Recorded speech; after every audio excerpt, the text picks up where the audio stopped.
Lonely, I'm so lonely. TikToks, I'm The Rock. Good evening, good morning, good afternoon to everyone who's watching from all over the world. Your friendly neighborhood philosopher, D. Wood. And we have Suleiman here saying, "Where is David?" He's right here, baby, right here. He's right here.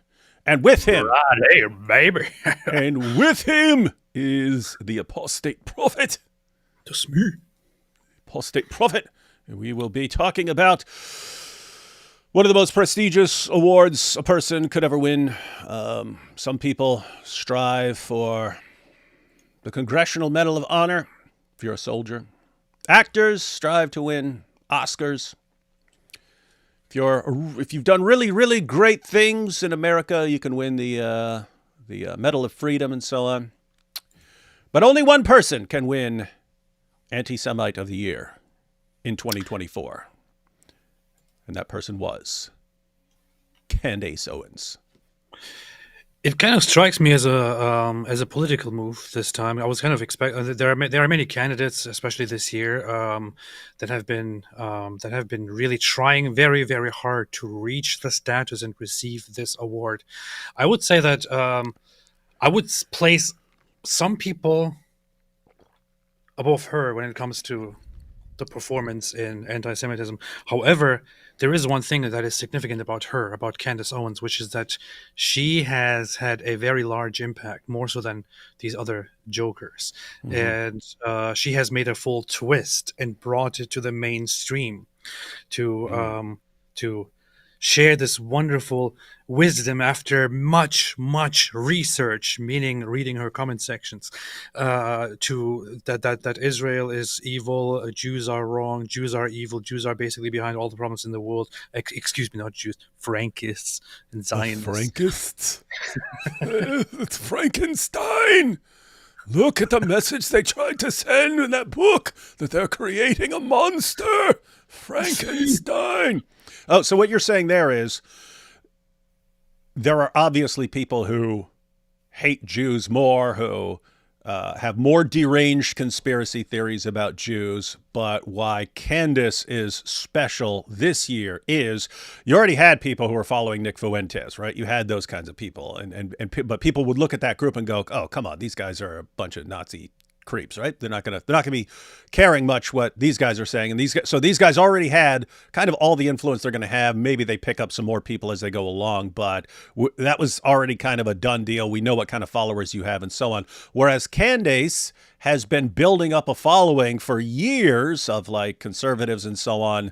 And then, after years of not blasting away at the Jews for being Jews who are behind everything and conspiring behind closed doors, who have their hands in everything, now she's leading her followers in that direction. And they might have been people who weren't going to go in that direction, but because they're following Candace, they're now far more accepting of anti-Semitic conspiracy theories and so on. And so is that basically what we're getting at here? That there could be people who are worse people, significantly worse people, more evil people. They hate Jews more and so on. So you're not saying she's anti-Semite of the year in that sense. It's that she's had a pretty big impact by bringing people who didn't have that view over to the conspiracy theory side.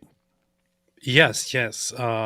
She has become known as Candace Owens and things like that for her recent actions and her recent behavior, the twisting of things and all that. It all started with reacting to October 7, reacting to what how Israel is handling the response to October 7, and then in the name of criticizing Israel. I mean, I'm just asking questions, guys. I'm just asking questions about Israel, and then she turned that into basically downplaying the Holocaust, questioning the medical experiments committed by the Nazis. That was creepy. Justifying book burnings and so on. It's just, she even started like this path. She obviously recently got introduced to this whole anti-Semitism stick, and she was like, "Oh, this is nice. This is nice. People seem to love it." And I was just fired by my boss anyway, so by my Jewish boss anyway. Um, so let me just go at this. But she's approaching it from the dumbest perspectives. Like it's not even sophisticated. It's not even deeply well informed. For example, she went for the whole idea of the book burnings, and she started justifying the book burnings by saying, and guys, and we have been informed, and we have been told all the time that Nazis were evil because they burnt these books, but we never talk about what kind of books they were, and they were some really, really bad books. And she goes into how the books burned were books about degeneracy and sexuality and so on. This is a very, very low bar talking point because it is a lie. And it is a lie that Jew haters and neo-Nazis learn very early on. They weren't the only books that were burned. Many books were burned, including pro-peace books, including just completely regular books, regular novels by Jews, regular novels by people that the Nazi government didn't like. Books like there recently was a new movie about it. What's it called?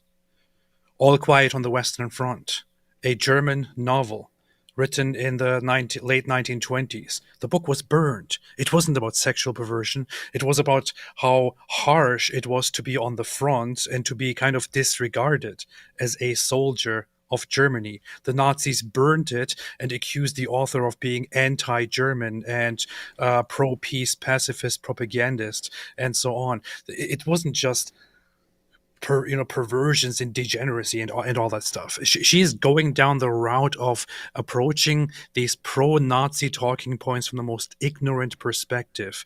And the thing is, when you have a platform like her and she reaches millions of people, it gets very, very difficult to respond to her and take down her things because she makes the claim and she appeals to people who are hungry and who are at home and who for the first time in their lives finally agree with a black person, with a black woman. And I'm like, oh, she's so hot. She's so hot. Actually, a black woman who can say something intelligent. I thought they were all lower beings. Wow. And then they start following her and sharing her stuff. And this is what made her very influential and a very important anti-Semite. But yeah, there's a lot to go into. Someone here said, provide your evidence for what books were burnt. I don't know if this is a person Look up a trolling. list of what books were burned, and you will find the records of them, including by the Nazis themselves.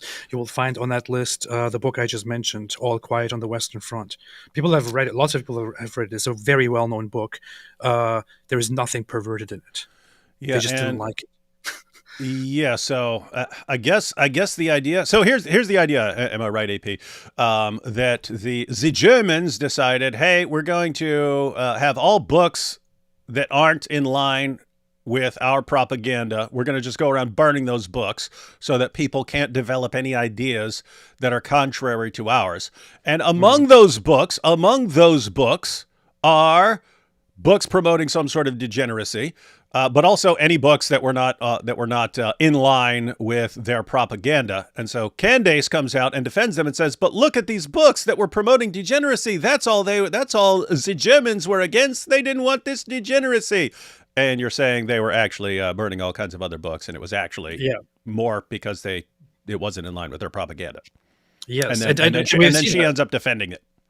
And we have seen some of it when we went to the Holocaust Museum together just recently. It's one of those topics that you are presented with where they give you examples of books that were burned and the evidence for it and so on. They are books of all kinds of different varieties, scientific books, medical books, different theories, or just novels, poetry books, just random things that the Nazis thought, this is un-German. This is peaceful. This is anti-war propaganda. It needs to be banned. Burn it to the ground. And of course, everything written by Jews. Yeah, everything by Jews. Kawee, what a quickie dink. And I'm sure Candace would say, but the Jews are degenerate, so that makes perfect sense. All right, guys. So we actually We're very open-minded, so we're actually going to let Candace defend herself here. We're going to look at a list of the finalists for Antisemite of the Year award for all of you. Oh, why can't Candace defend herself? How dare you attack? We're going to let her. We're going to let her. We've got multiple videos of Candace defending her claims and so on. So we are going to check out the list of the finalists so we can see her competition, what she was up against, the mountain of anti-Semites she had to climb to be the top anti-Semite of the year. We will read the descriptions of some of the finalists. We will check out. For a summary, probably just go to the Wikipedia article, which lists them, and then we'll actually look at videos for some confirmation. We'll check out what she said to Piers Morgan, because Piers Morgan asked her about the claims of charges of anti-Semitism, and she actually gave an acceptance speech for accepting Anti-Semite of the Year awards. We're going to check all that out, ladies and gentlemen. It's going to be action-packed and super based, but check this out. Let's see the finalists here. All right, these were the finalists. 2024 Anti-Semite of the Year, top 10 finalists, and this is from a channel called Stop Antisemitism. I don't know if they run the whole thing or if they're posting it or what. We'll find out maybe. But 2024 Anti-Semite of the Year, top 10 finalists. AP, how many of these people do you know? What do you know about them? Let's go. Hassan Piker, what do you know? The quick version.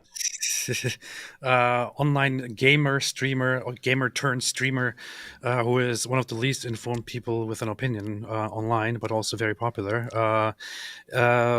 He is a socialist, communist, leftist guy who advocates for hardline socialist revolutionary things, and also, for example, was completely praising the killing of a billionaire and so on. If he had written a book that was available before World War II, would the Germans have burned his communist propaganda? Yes. Interesting. All right. Next up, we have Cori Bush. What do you know about her? I know very little about her, except that she's part of the squad. I don't know much about her, to be honest. Yeah, me neither. I'm trying to think. Fortunately, they have a description. They have a description of her, so we'll see, because I don't know either. John Cusack, the actor. I just know that he posted some tweets earlier this year or last year or something. Well, he's been going hardcore anti-Israel and with like the most uninformed garbage opinions that normally come out of the Palestinian territories. Right. So he's an actor, but yeah, I have to say, when I'm looking at the list, there are people who I know they've said things, but when I can't really think of what they've said, then I have to start wondering, can they really win this thing? So already I'm like, okay, don't know much about Cori Bush. I can't imagine her winning. Don't know much about this actor. Can't imagine him winning. But then we have Greta Thunberg. What do we know about Greta? Who is that? Never heard of her. How dare you say you don't know who I am? You've stolen my childhood with that remark, AP. How dare you? Entire ecosystems are collapsing. She just went completely off the rails with after October 7th. She started accusing Israel of contributing to global warming and the climate crisis because they just will not let the Palestinians live in peace. She doesn't seem to understand that the war and the conflict exists not because Israel doesn't want the other side to exist. It's actually the opposite. It's not the opposite. It's just because of the oil that's polluting the environment. How dare you? Then we have Jake Shields. Now, Jake should not be on this list, right? Sometimes you have terrorists. Right, who carry out a terrorist attack, and we think it's because of the person's ideology. Other times they say, oh, this person had mental health problems, and that gets overused. Like, how come every single new terrorist attack they say this person has mental problems or something like this? Like, how do so many people develop sudden onset jihad syndrome and decide that, oh, I just have to go out and slaughter unbelievers in the name of Allah? So it gets overused. But guess what? Occasionally there are people who simply have mental health problems and they go out and do crazy stuff. That's kind of like Jake Shields. He's a guy who's been punched in his face so much that you can't exactly blame him. And guys, I'm fairly serious right now in that you take like football players who become violent over time, and then they eventually examine their brains and they find out that their brains are mush from concussions and so on. Yeah, you would them doing a bad thing is still a bad thing, but you have to realize it's because their brain has been damaged. They actually have brain damage. So I don't know if Jake Shields has suffered brain damage from all his fights. Keep in mind, guys, that's not an insult. That happens. I mean, Muhammad Ali, lots of fighters, it catches up with them over the years. You're getting punched in the head. So anyway, but he has said some sick, evil stuff. So I'm giving him the benefit of the doubt and attributing at least some level of his sick, evil nonsense to him getting punched in the head. But what do we know about Jake? Yeah, I would say that I agree with you there. He has, of course, the excuse of being very mentally, unfit to even, talk about regular stuff. So how can you really blame him? He seems to suffer from severe brain damage or something. I don't know. But and here's the thing: like some people will come and say, "Oh, why are you insulting instead of talking?" That's not an insult. That can happen to fighters. But here's the thing: I'm happy to insult him because I actually offered to. I actually offered to have a debate with him, and we know this, right? He even accepted my debate challenge. He accepted. He challenged me. I accepted, and then he backed out of it. Yeah. But I challenged him to a debate. He accepted and said, if you have a big platform, of course we can do it. Immediately, Timcast jumped in and said, we can host it. And then he wiggled out of it like, oh, I'm not getting paid and all that. And it's too far away to travel and so on. It's like, man, what am I supposed to do? I offered this guy to sit together and to discuss these topics to show how ridiculously horrible and uninformed this guy is, but there is just no hope. Interesting. Yeah. So that's the downside. If his issues are a result of brain injury over the years, again, guys, just not making fun of anyone at all. You become a fighter and you're going to get hit in the head, and some guys take it all their take the hits all their lives and they're fine, and some it affects them later on, and some it seems to amp up their aggression and hostility and their belief in conspiracy theories and so on. And so I'm not sure, and I don't know. People who knew Jake from back in the day might be able to confirm and say, no, he is exactly like he was 20 years ago when I knew him, and he has not changed even slightly, in which case all the blame would be on Jake. But if they're like, no, man, he seems really weird compared to what he used to be, then might have something to do with the hits to the head. And someone pointed out when I mentioned fighters and so on, people were mentioning Chris Benoit. Yeah, Chris Benoit. Let's see right here. Yeah, Chris Benoit. I mean, he killed his wife and son and then himself. But same thing. That guy had tons of concussions over the years, and it messes you up. And some people, it just turns very, very violent and so on. Not sure what this is about. D Wood say, not my gumdrop button. Not my gumdrop buttons. How dare you? I don't even think that's a good impression, but for some reason, someone wanted me to do it. Let's see. All right. So what else do we have here? We've got Jess Natali. I have zero clue who that is. Who is that? I only remember her. She kind of looks like an actress. It's funny, but I only remember her because there was a video of her going around. She's an activist at some pro-Hamas movement in America, and she said, I think Israel needs to be abolished by all means or something like that. I don't know, but not somebody who is terribly well known. Yeah, no way she could win because I don't know who she is. Now, I have heard of the next one, Jackson Hinkle. Sounds like a real. He's like the pro Iran Russia guy, wasn't he? Here is the thing: what you need to know about Jack on that side is that he does whatever he does just for money. His entire account was built around maxing of revenue, and he has other accounts that are completely established on that. He even has accounts that are called like rev maxing, which means revenue maxing, where he just talks about the stock market and crypto and things like that. It's all just about money, but he turned those accounts, some of them even still having the same handles, into pro-Palestine accounts and pro-Syria and pro-Russia accounts. It heavily suspiciously looks like he just got a chance due to big influence to be paid by Russia, so he accepted it And and just started becoming an agent for them. and I have to say, we know this happens because of what happened with what's her face? I don't remember her name. Lauren Chin. Yeah, Lauren Chen. That she got. I don't even know if she's tweeted since then. I remember she wasn't tweeting after a while, but yeah, Lauren Chen got exposed for taking what was it, like $10 million payment from Russia Yeah, to she was being promote their very stuff. stupid about it as well. Like she was just openly communicating about mailing with her partner that she was in on it with about the Russians want to us to do this and this and that, and of course the government, once they got a hold of the communications, busted her, and she hasn't tweeted anything ever since.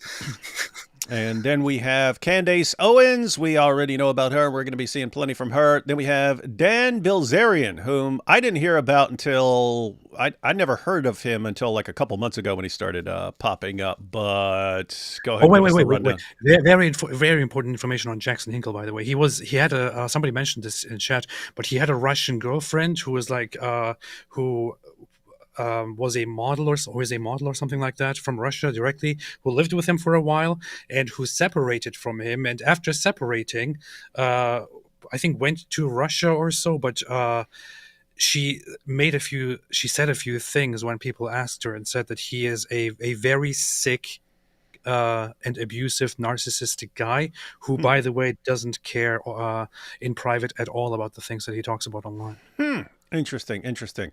Yeah. So as far as his hostility towards Jews, this entire year, you'd think, oh, okay, yeah, it makes sense for this guy to be a finalist. But if it's kind of understood that he's just a grifter and just using an opportunity to make some bucks, then I don't think he can actually win. Dan Bilzerian, what about your buddy Dan? And what's up with his haircut? Uh, What is up ultra with his stupid degenerate haircut?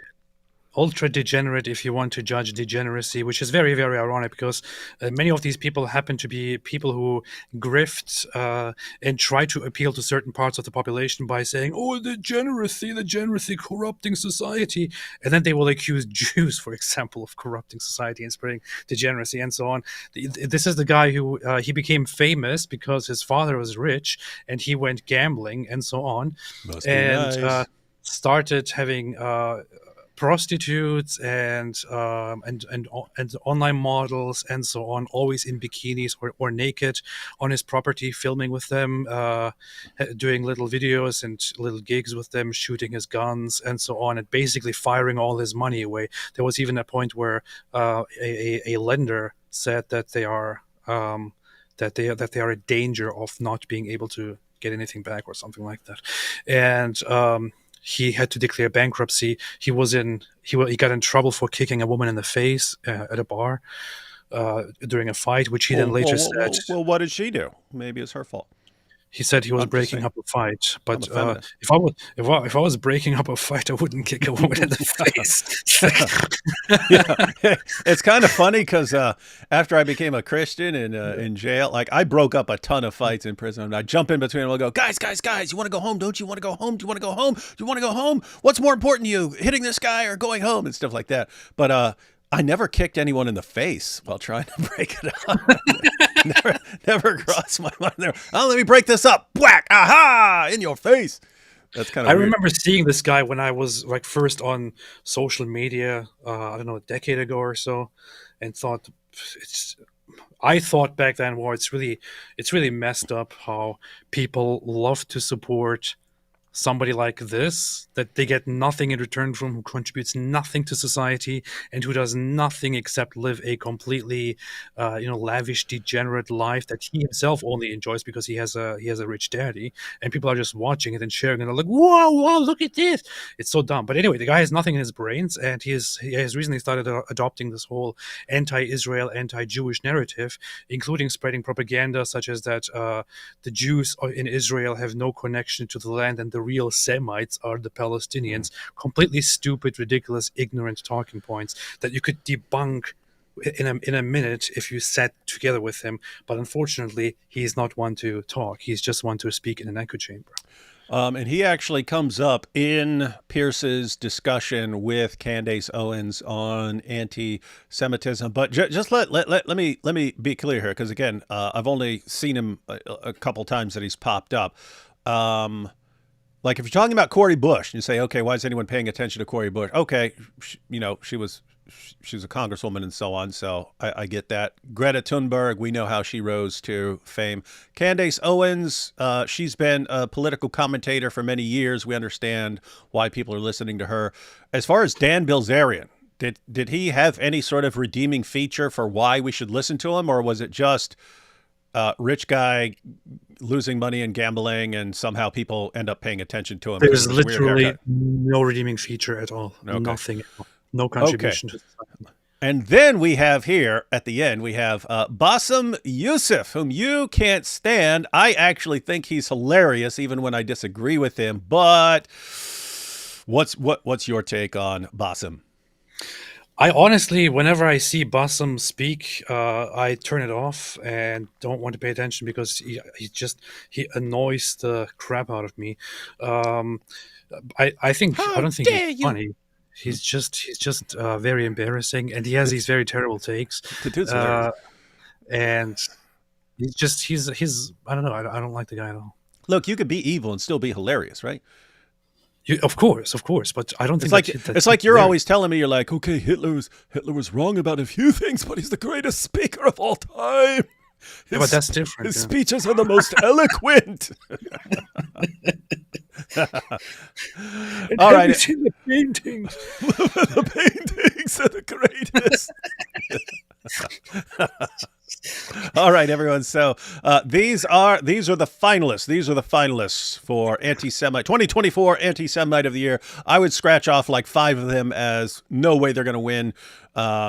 And then, so it would come down to a few candidates. I have to say, if I were to think back on the year and I were to give out the award, I would probably say that Candace should win it for the reasons we mentioned at the beginning. Not saying she's the most hateful person, not saying she's the most evil person, not saying any of that stuff. Just it's based on the fact that she already had a following, and then she steered that following over towards that, and therefore created a lot of new anti-Semites, people who wouldn't have been anti-Semites a year ago but are now. All thanks to Candace. We have a poll going on. It is at 68%. 68%, ladies and gentlemen. I asked a simple question. Is Candace Owens an anti-Semite? And so far, 68% are saying yes. So let's see what happens. Because, guys, again, we're going to let Candace speak in her own defense, explain her thinking on these issues, and that might change. By the end, it might be 20% saying that she's an anti-Semite. Or as we listen to her, people might think, oh, this chick's messed up. So it might change, or it might remain the same. We will see. But we have a good baseline. It's been between 68 and 70%. We assume that all the groypers are messaging each other right now. Come over, we have to vote on this poll. Get the whole crew together. Tell Nick to send out a tweet to come over here and vote and say that Candace is not an anti-Semite. Yeah, I hope this is not your audience voting 68% only. Well, when you put Candace Owens an anti-Semite of the year, you get a lot. You get new viewers. You get the Candace fans, and you get the Groyper fans, and so on. So, what are your thoughts on this? Very briefly before we go into it. At the end, we can change our views entirely. Of course. What is your view on this? Is she an anti-Semite? I would say yes, but it is relevant to always ask, kind of what do you mean by this? Because this is going to come up. It's how it gets represented by grifters and Candace and so on is that, anti-Semitism, charging someone with anti-Semitism is just a way to block any criticism of Israel or anything any Jews do and so on. And as far as just you can't say anything against Jews, I'm not saying that if you say something about what some Jew did, or if you say something, or if you complain about something that Israel did, that you're an anti-Semite.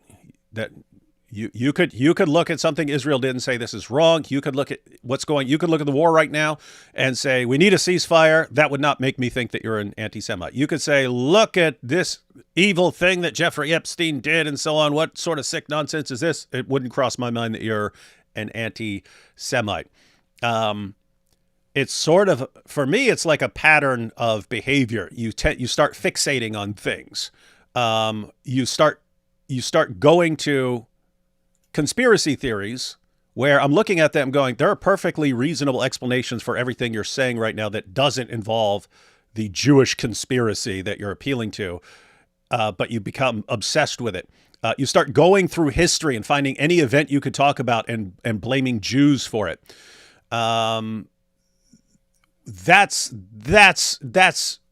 a big part of it for me. And then the other part is when you're holding Jews to standards that you would never hold anyone else to. Like if it was anyone else on the planet, any other nation on the planet, if a bunch of terrorists who actually control the government of the country that's invading or whatever, a bunch of people, thousands of terrorists crossed your border, slaughtered tons of people, men, women, and children, rape, torture, all that stuff, and then took a bunch of hostages, fled back, I don't think any country on the planet would instantly start hearing, ceasefire, ceasefire, ceasefire, ceasefire, ceasefire. Do not retaliate. Do not go after them. You have no right to go after them. You have no right to go get your people back. You have no right to punish the people. So you have people who hold Israel to this standard, and you say, why are they held to a standard that no one else on the planet would be held to?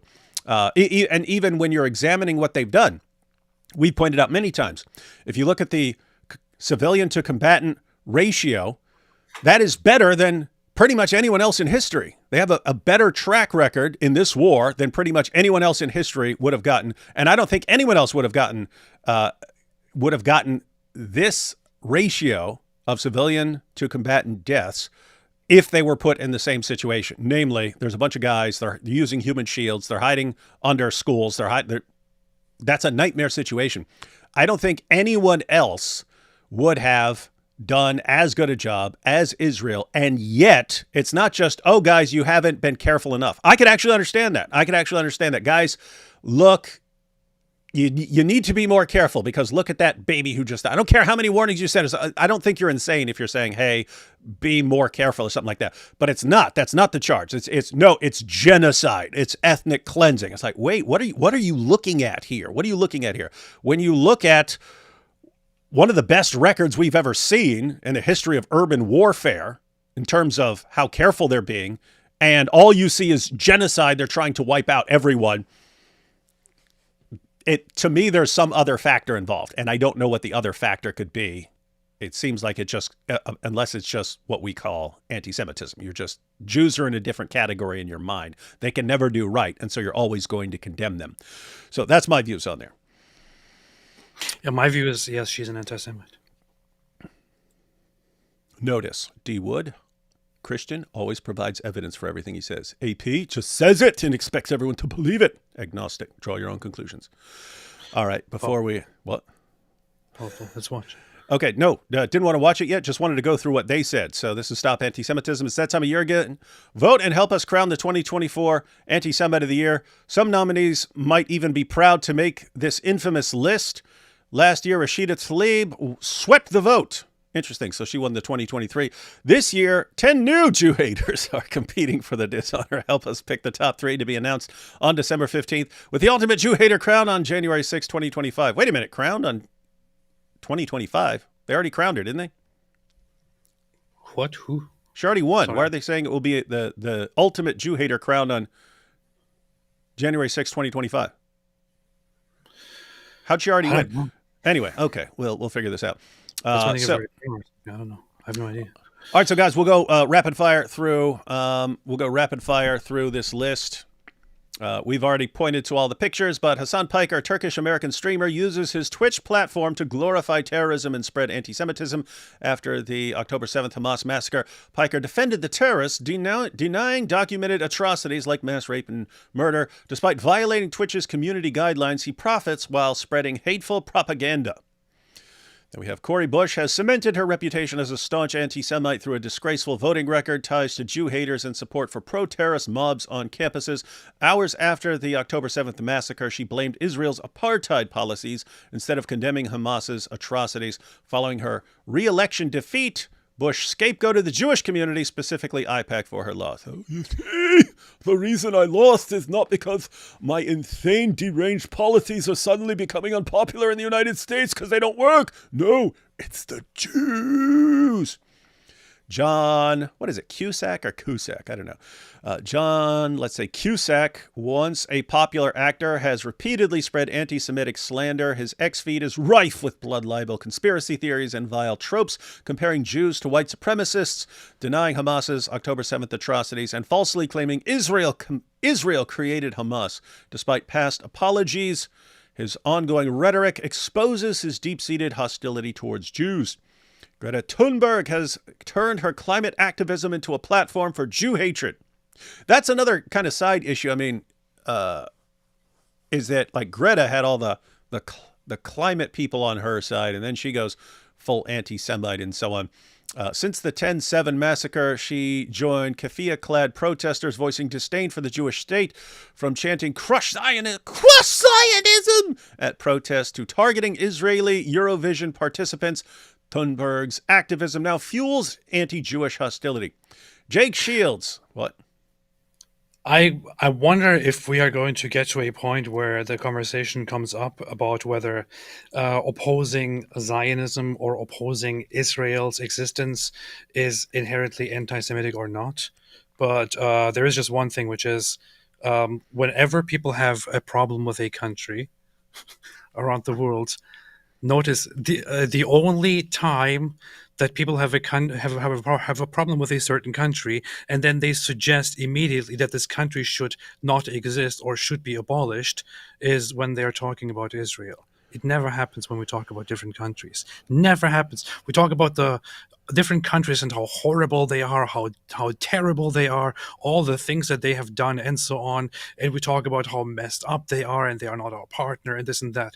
When we talk about Israel, the conversation very, very quickly gets to oppose Zionism, abolish Israel, destroy Israel.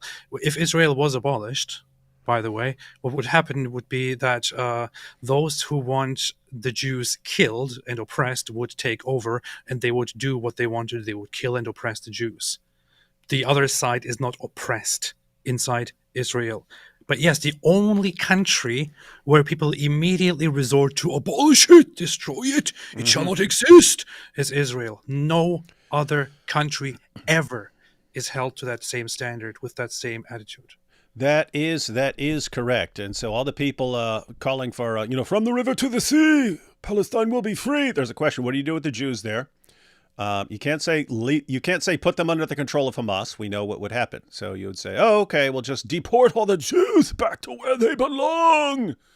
Okay, why not deport all the people in Gaza or something like that? Why is this the only group of millions of people that you're saying get off the place where you're born and raised? And again, it's the only people who anyone says this about, right? You don't say if there's a there's a Syrian civil war that's been going on.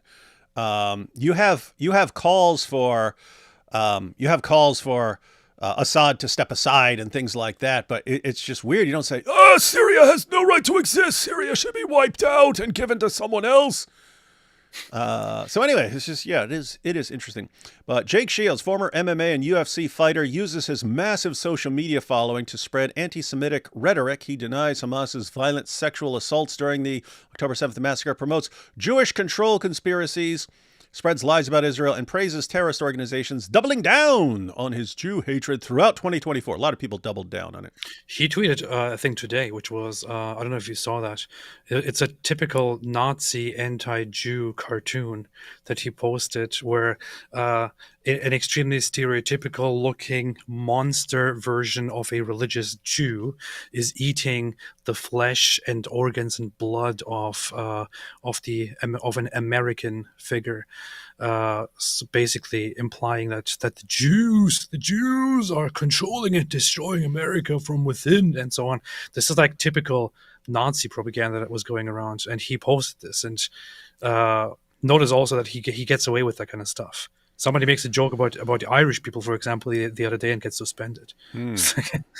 Things have really gone down a very, very weird path.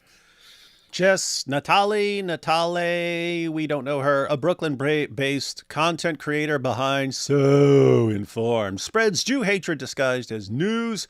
Her platform regularly delegitimizes Israel, promotes Al Jazeera and Middle East Eye propaganda, and aligns with the pro-terror group Within Our Lifetime.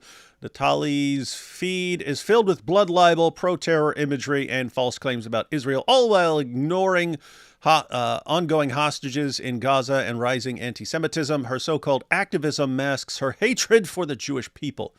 And we have Jackson Hinkle, self-proclaimed pro-Russian American patriot Marxist Leninist, idiot, has shamelessly profited from the tragedy of the October 7th massacre. Obsessed with Israel, Hinkle spreads dangerous misinformation about the Israel-Hamas war, promotes anti-Semitic conspiracy theories, and focuses almost exclusively on attacking Jews and Israel. He openly praises terrorist groups like Hamas, Hezbollah, and the Houthis, even shedding tears over the deaths of their leaders. How could my hero have got his balls blown off? Candace Owens, conservative commentator and activist, has made her deep-seated hatred for Jews clear through her words and actions. This year, she disgustingly dismissed Holocaust horrors, including Dr. Mengele's grotesque experiments, as propaganda. Yeah, we did see that. We watched that back in the day. So it doesn't make any sense. Why would they be doing these experiments? And she's acting like this stuff is made up about what they were doing. I guess you could say the exact same thing about experiments the Japanese were doing in World War II. They were doing some sick, evil experiments as well. But maybe it's all propaganda and because it doesn't make sense to Candace. Her Holocaust denial, spread of blood libel, and relentless anti-Semitic rhetoric have solidified her place on this year's list of those actively spreading hatred against the Jewish people. We have Dan the Dork Bilzerian, an infamous misogynist, has earned his spot among this year's most dangerous Jew haters. Since 2011, he's peddled anti-Semitic rhetoric, including blaming Jews for the 9/11 attacks. He's since denied the rapes and beheadings during the October 7th massacre, pushed grotesque blood libel, and praised terrorist leader Yahya Sinwar. Oh, Yahya Sinwar, whom AP recently had a debate with. He likes me, but not AP. Bilzerian's ongoing promotion of hatred and violence against Jews confirms his position as one of the year's most toxic figures. He also praised Hezbollah as patriotic people who have all the right to defend themselves, which is a very, very interesting point. I'm going to make a note on that because I want to get back to that later on.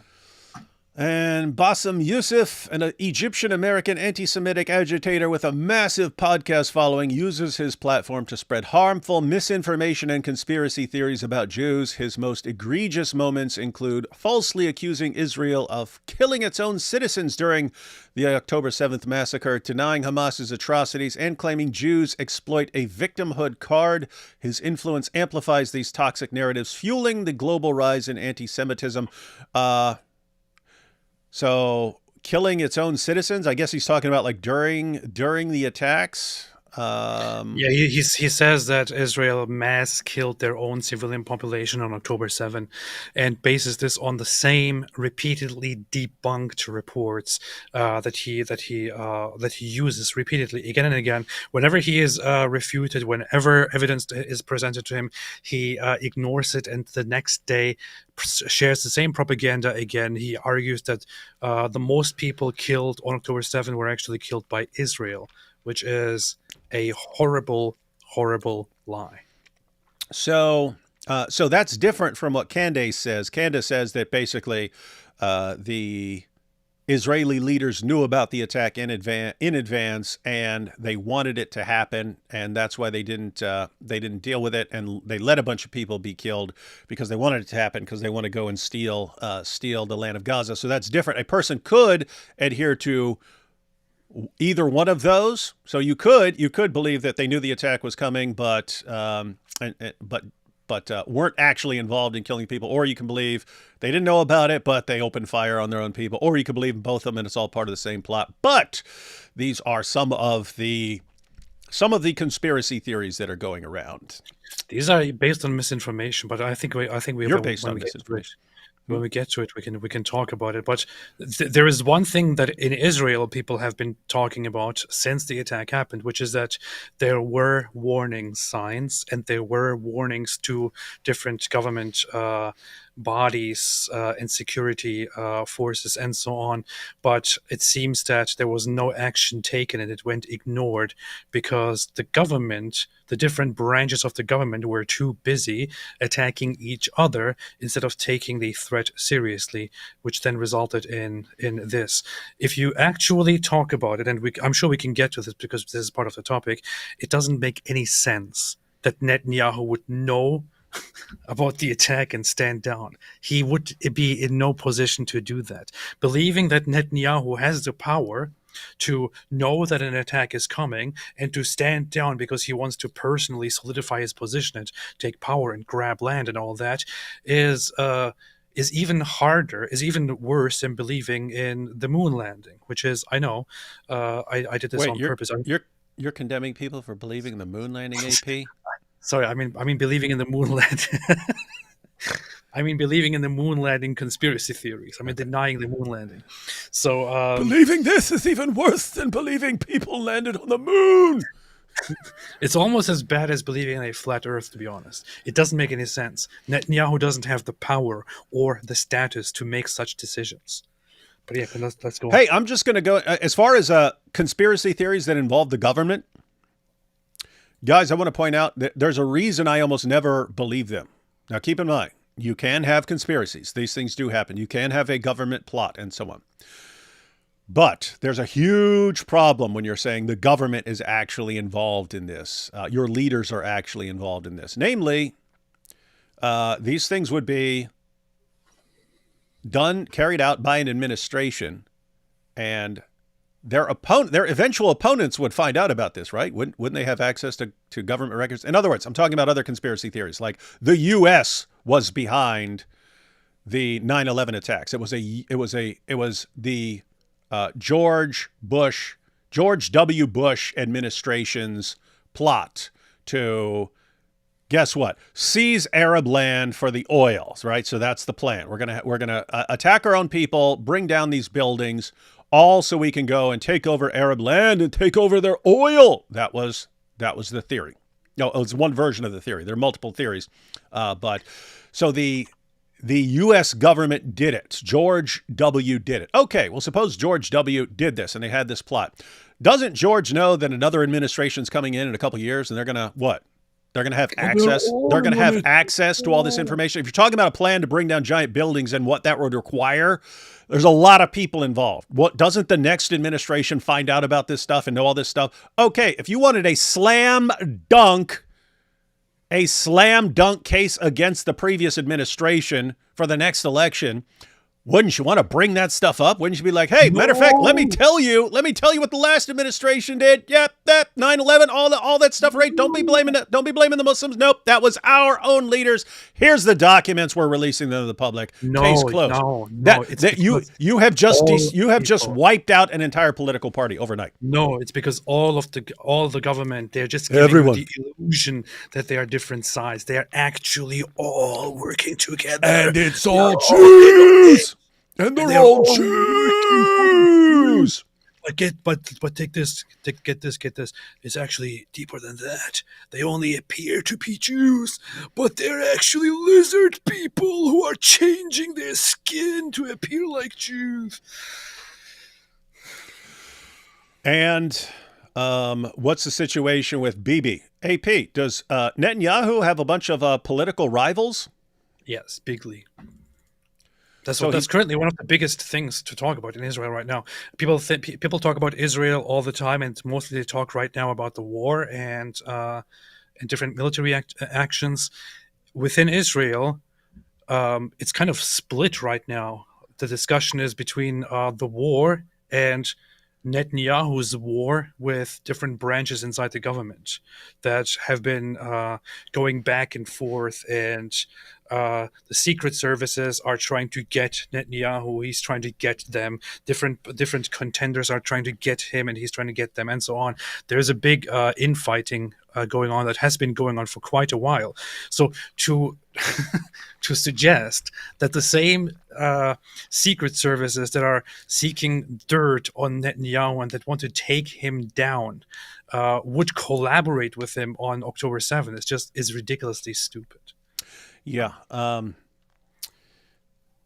it's very ridiculous, guys. So you have people who are trying to bring down Netanyahu, accusing him of corruption, saying we need to put this guy on trial and so on. The response is, oh, but that's why the Netanyahu government carried out this attack and played a role in it. And it's like, okay, wouldn't all these people trying to bring him down for corruption be able to use this very easily, very easily? Yes. And look at the you can spot the conspiracy guys here. Both parties voted for the war. Both parties voted for the war because both parties believed that they had been attacked and that they believed all kinds of other things. That's not what we're talking about, Wilmer. We're saying, do these parties love to bring each other down and spread propaganda and even against each other? Yeah. Okay. If a party. Okay. Wilmer, let me ask you. So you're saying that both parties actually so it's not like George Bush and some people in power, like Democrats and Republicans unanimously decided to bring down the Twin Towers. I bet he's going to say yes. Yes, that's what they did. And what's your evidence? Well, it doesn't make sense because I saw this video and how it doesn't make sense the way the building fell. You see our government. This is what we're talking about. There are people who will believe any idiotic, insane conspiracy theory. Okay, E. Wilmer. To get your theory to work, you would say 100% of the politicians at that time were behind this, right? They were all involved and they all agreed. Everyone agreed. You know what? It would be a great idea. We'll blow up our own buildings right in the middle of New York, and then so we can start a war to go get a bunch of oil, and then we're not even going to get what we wanted. That's the plan, and everyone agreed on this, right? And no one ever had second thoughts and said, you know what? I need to expose what just happened because we were wrong. Nope. They all agreed, and they all. But then you have like later administrations of people who didn't agree because they're new politicians. And so they would find out about this, right? Because everyone knows, everyone behind the scenes. And no one just ever no one ever comes out and says, guys, we did something wrong. No one ever repents of that and brings it out. You're a freaking lunatic, you giant clown. This is what you sound like. The thing is, people don't think about one simple fact, which is that the people who work for the government, The big plane crashes into this building. And building falls down. I think, hey, probably big plane flying into building. No, the government is Democrats and Republicans being controlled by Jews. People think that everyone who works for the government or everyone who goes into politics is some higher being who has a special contract with some people behind secret, in some secret chamber that control everything. it's not that complicated. They are regular people who go for the government positions, people who become part of parliaments, who become part of Congress, and so on, are regular people. Some of them happen to be also very incompetent and very dumb people who are elected because they achieve something. They get, I don't know, they manage to speak to other people who are also dumb. They manage to evoke some sympathy. They are known for something else, which is why people think, "Oh, I know this guy. I'm going to vote for this guy." It's not a bunch of genius-minded evil people going and working for the government branches. It's regular people who are sometimes very incompetent and very unreliable, pulled together and elected to make choices for you and me. And sometimes those choices happen to be very, very bad choices. They sure do. All right, let's go ahead, and we have all sorts of other people. No, the United States, they did. It's funny. I bring it up.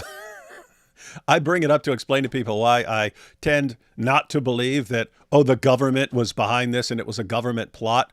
Namely because in countries where you have multiple political parties that would use that as political ammunition very easily and could instantly destroy their political rivals over this, for me, that leaves the option of either you believe they're all behind it, in which case it's a massive conspiracy. And by the way, there's a problem with massive conspiracies. The more people involved in a conspiracy, generally, the more quickly it breaks down. If you have two loyal twin brothers who would never betray each other and they have a conspiracy, it's hard to break that conspiracy down because they're extremely loyal to each other. If you have 10 people in a conspiracy, it's more easy for it to break down because you can have the weakest link and people might have second thoughts. If you have thousands and thousands of people in on a conspiracy, this would be the problem with saying that the moon landings were a big hoax. Thousands and thousands of people were involved in the moon landings, right? If this is all some sort of big hoax, all the building of the rockets and all this stuff, the filming, all this stuff, you would expect. I mean, you'd be an instant multi-millionaire just to come out with the book and the proof. Powerful.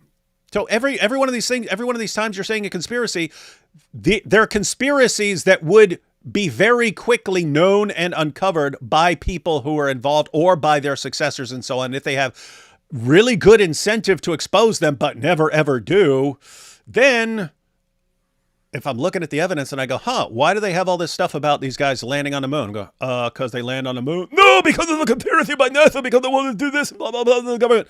Okay, planes just crashed into those buildings and the buildings fell down. What caused? I don't know. The planes crashing into the building? No, it's a government conspiracy. No, it's Jews and you got laughing Jews and Jews are laughing. This is the proof that the Jews are controlling the U.S. government. Okay, that sounds insane. October 7th, what happened? You got a bunch of guys climbing over fences. They're parasailing and stuff like that, and they're going around slaughtering people. What's it? No, because Netanyahu understands he's on corruption charges. He wants to steal the land. I kind of go with the easy, obvious reason until there's a really, really good response, and guys just, the Jews are behind it, is not a good response to me. So I'm gonna continue going with the obvious. This thing happened and it caused this. Pretty simple to understand. No, there's something even better, and it's this massive, insane conspiracy that makes absolutely no sense and never gets exposed except for by lunatics on Twitter. Interesting.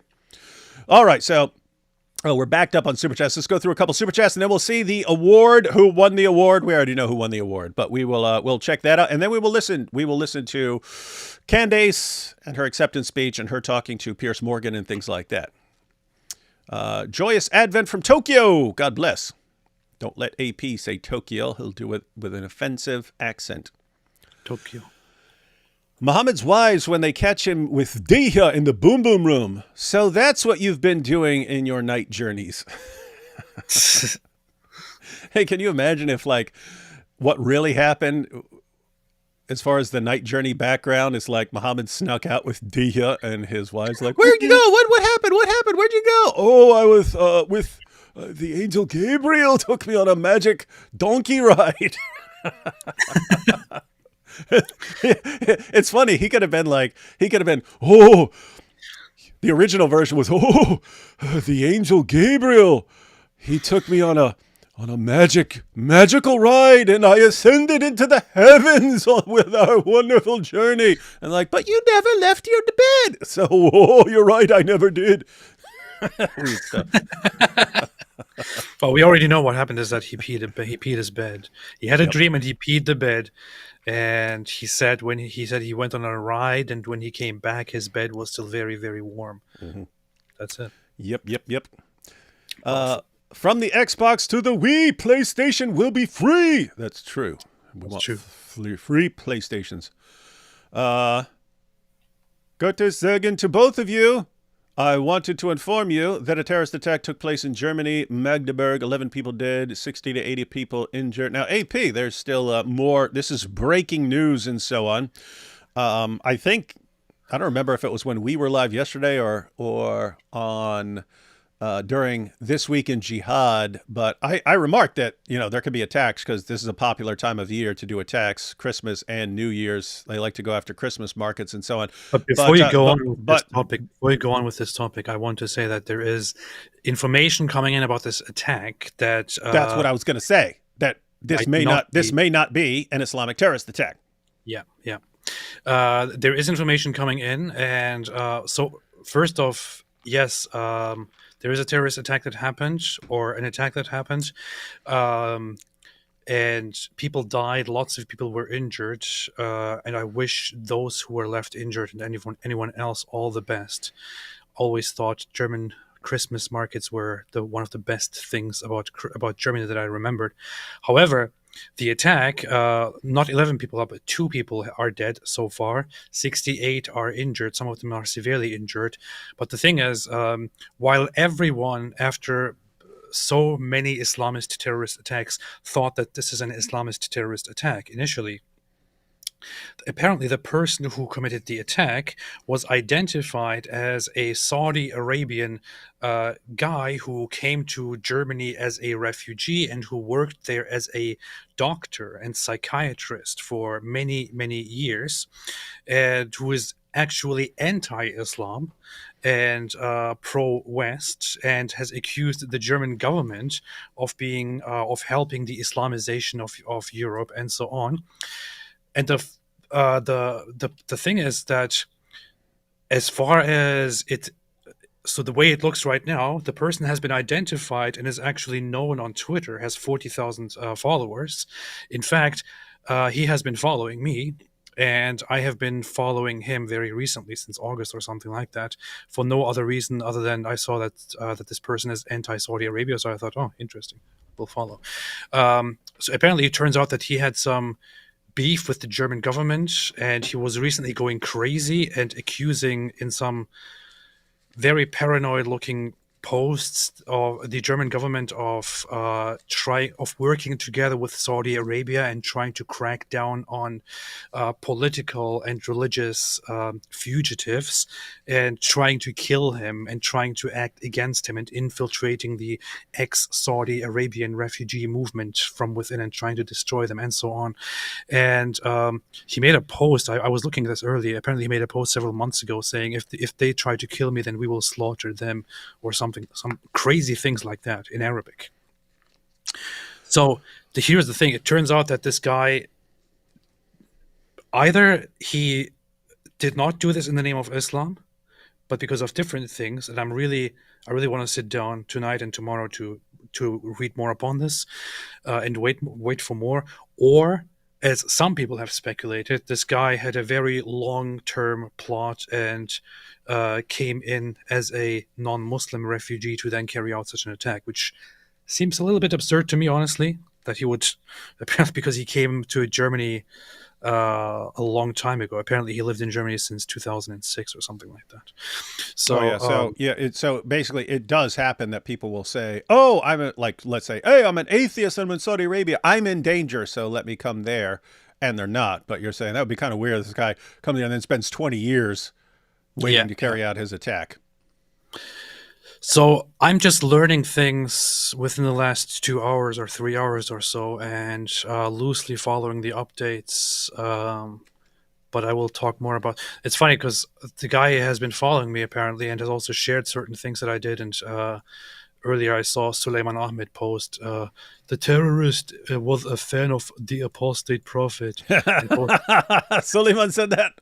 yes, and shared a screenshot of him commenting on my on one of my joke posts where I divided Syria into different parts and said, "I have made my decision. This is how we're going to partition Syria." Powerful. And the guy who apparently committed the attack posted like, "Oh, lucky Israel" or something like that. And he took a screenshot of this. "We'll see the terrorist is a fan of the apostate prophet." I don't know who this guy is, why he did this for. It seems like a insane thing to do. I really want to know more about this until I can really say something. It does suck for Suleiman not winning, not even being mentioned for Antisemite of the Year, right? I mean, he's like, I worked so hard and everyone just thinks I'm a fat, dumb loser. Nick Fuentes?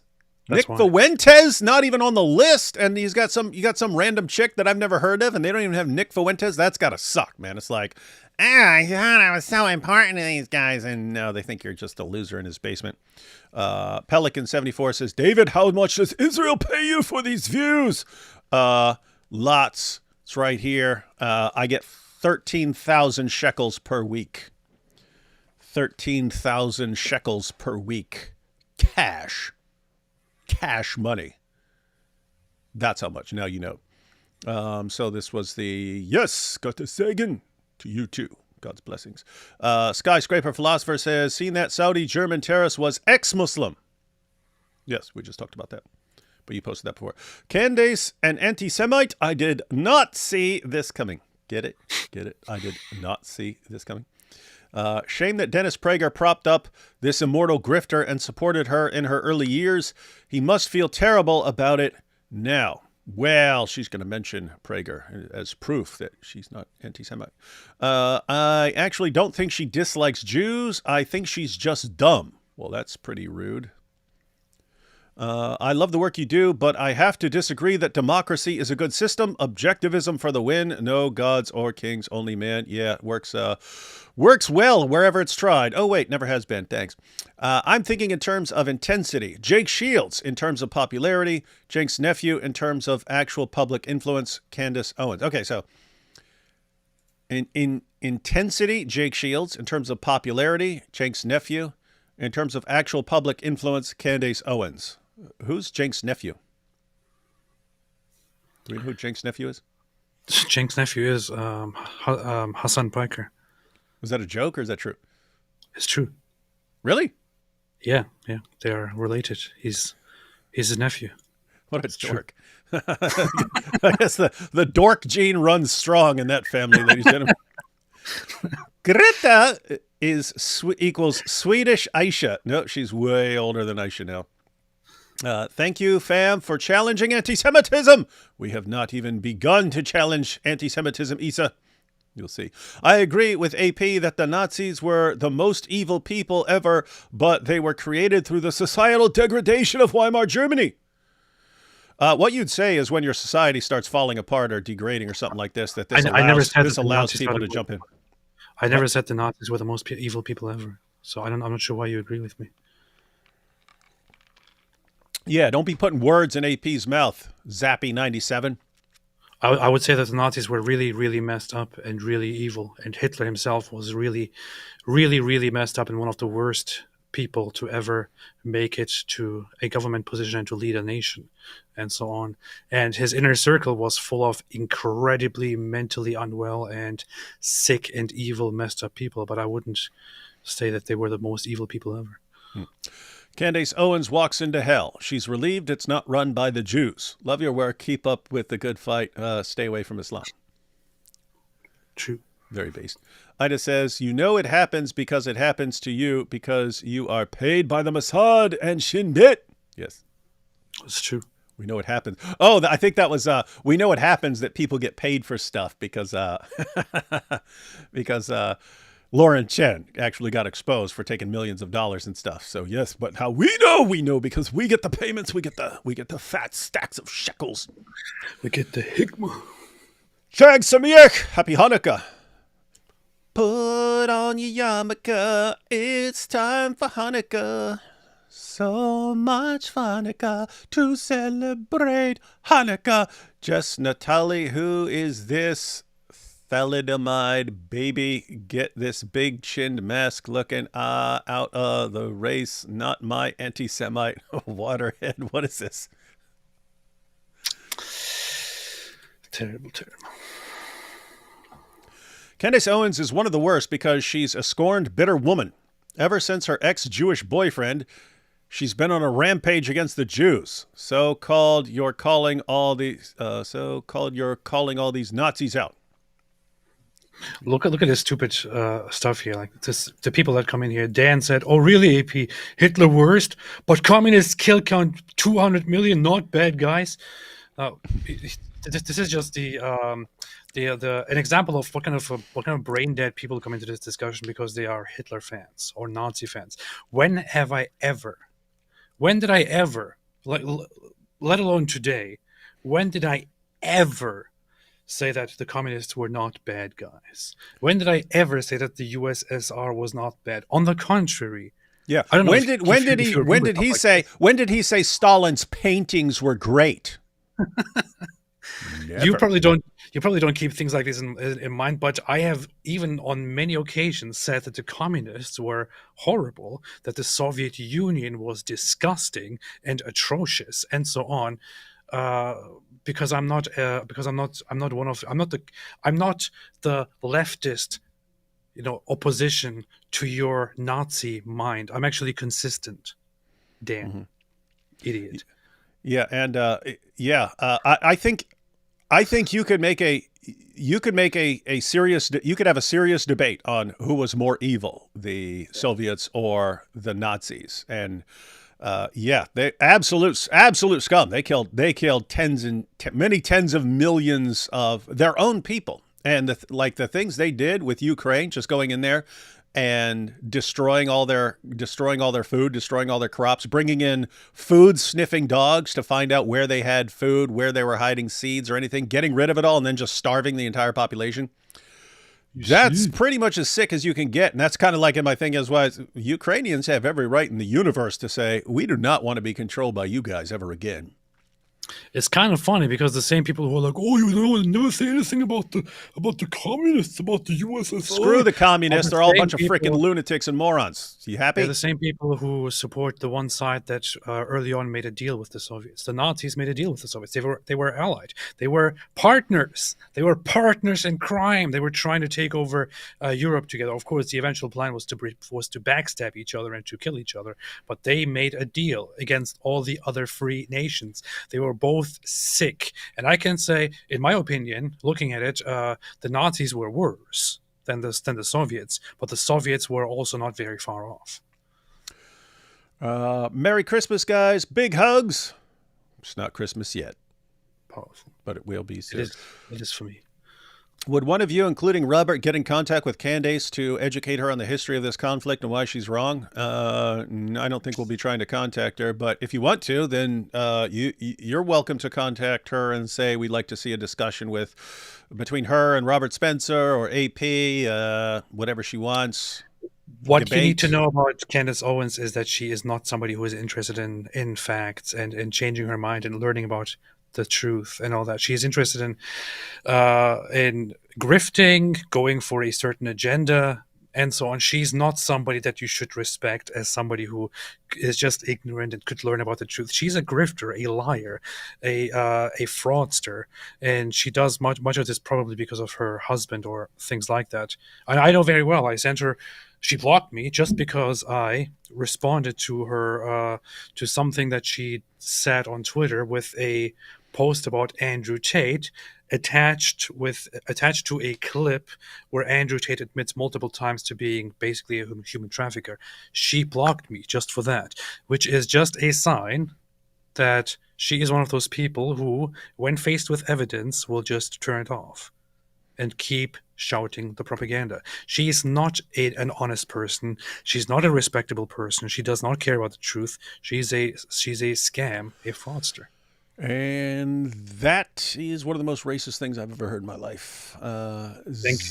Zappy97 says AP should have What If Falfist on to discuss Weimar Germany and the rise of Nazism. He's a good history YouTuber. I know that Weimar Germany was bad. It wasn't the worst thing ever. It was bad because it was a very the Nazis were the worst thing ever. It was a very unstable republic, an unstable new republic that was really, really going the wrong direction and ignoring the population. But the thing is, what mostly contributed to the Nazi rise was also the economy.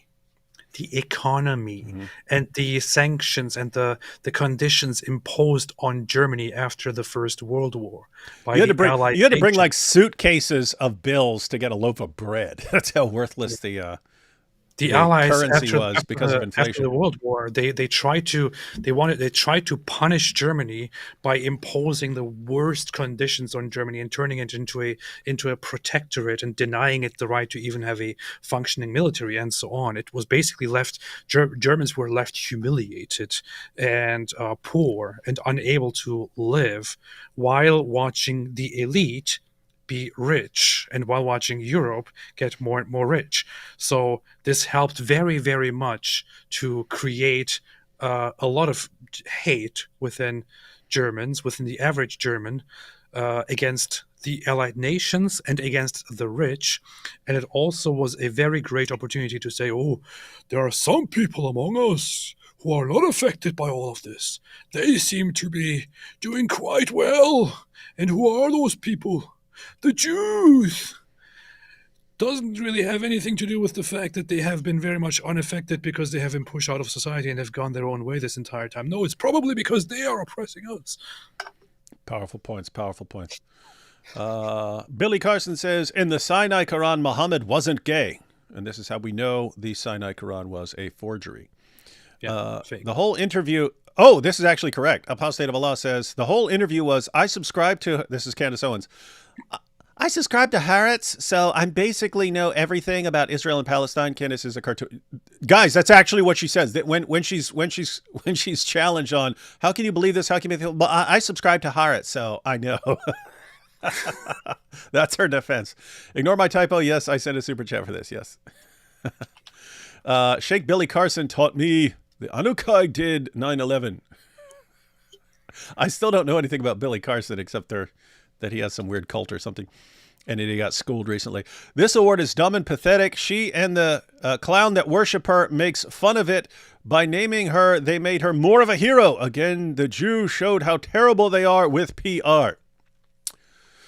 No, I think it's fun. I think it's fun to have a contest for Antisemite of the Year. I think it's pretty fun. Yeah, it's fun. It's fun. Would... saying I follow Haaretz, this is why I'm informed on things. Why would Haaretz say bad things about Israel? Is like saying I follow CNN and they say a lot of bad things about America. Why would CNN say bad things about America? I follow CNN, so I'm very well informed. Mm-hmm. Basically the same thing. It's suddenly fine to go for the leftist notorious news source when you go against the Jews, but it's absolutely not fine when you do it in America. Yeah. So again, ladies and gentlemen, we're gonna see Candace's defense of her, which is yes, I follow her. I've subscribed to them. I subscribed to their news channel. And so I get their stuff, and so I know why would they be speaking against their own leader and stuff like that. What AP just pointed out, this would be like matter of fact, not even CNN, like MSNBC, and saying, and someone from somewhere else going, oh well, look, MSNBC is attacking the administration. Why would they be doing that unless it were all true? Maybe because they believe you're the enemy, and they're trying. I don't know. The point is, Candace herself would not accept that. If someone said, "Oh, but look, I know it's true because it's on MSNBC. Why would they criticize their own leaders or something like that?" It's not a good argument. She would reject it. She would think that's a stupid argument. And yet, if it's about Israel, suddenly it becomes an airtight case. She chooses to be brainwashed by the leftist Jews. Absolutely.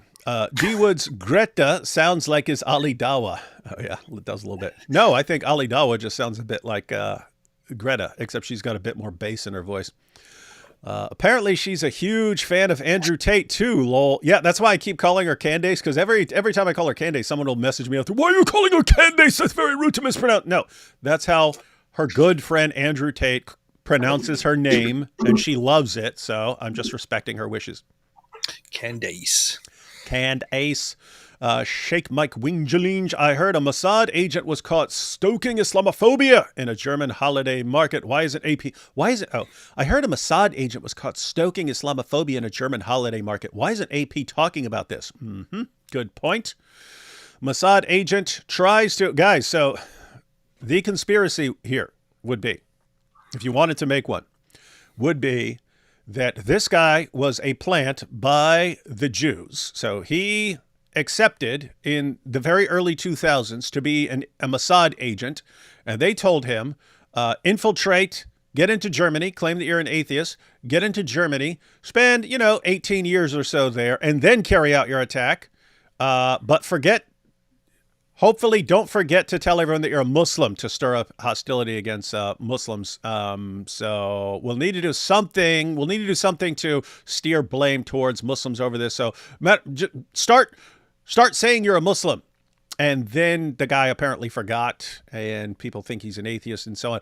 But anyway, guys, that's along the same lines of some of the conspiracy theories we're going to look at. It's along the same lines of every time something happens, it's because Jews are plotting something and they're trying to trick everyone into believing this one thing to get their enemies attacked and so on.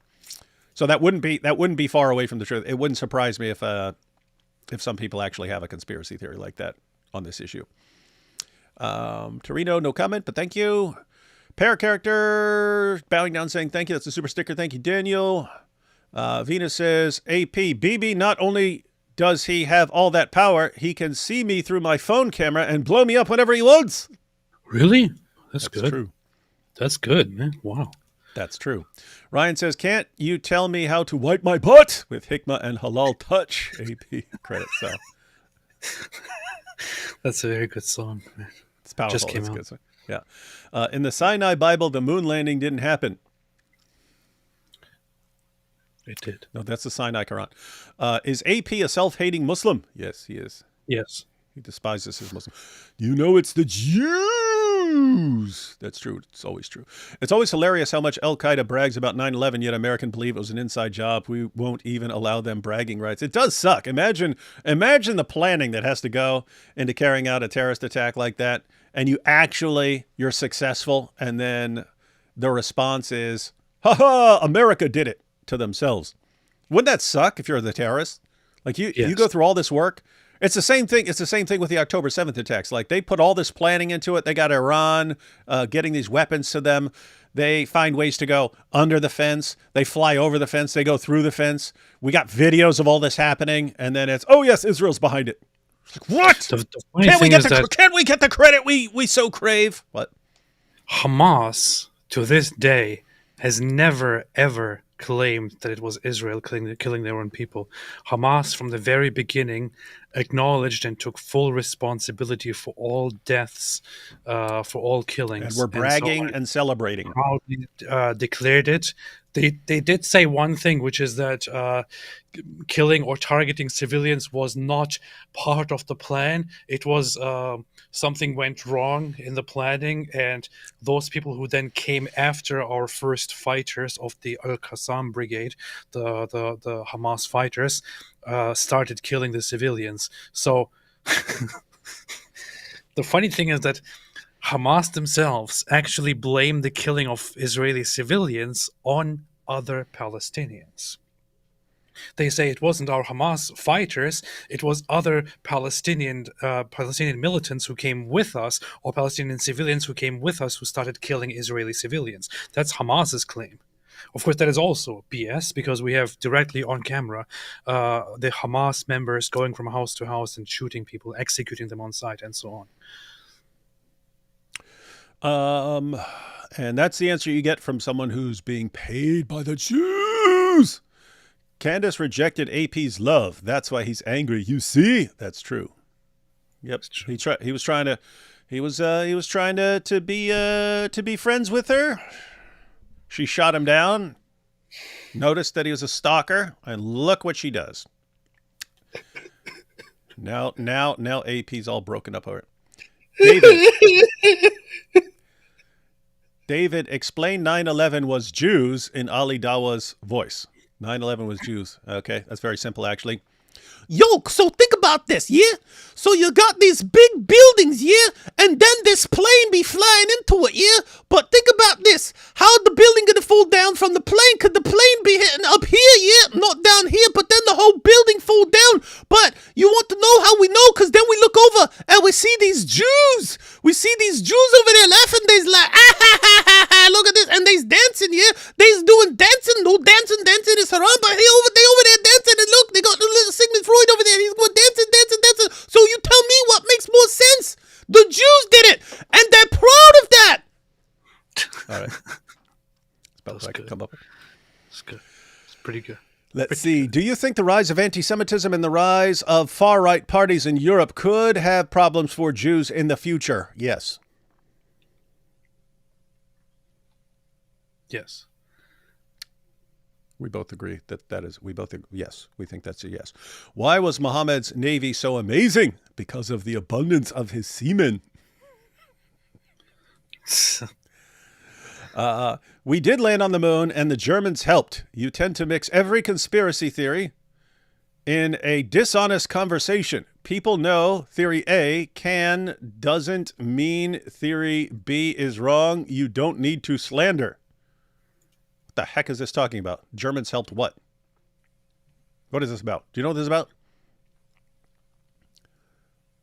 Having trouble understanding this comment, AP. I don't know. Do you understand it? Yes. Germans helped what? Germans helped something. The moon landing? Okay. We don't know what you're responding to. What would Jesus do? Hitler was there when the moon landing happened. What would Jesus do to help the fight if he lived now?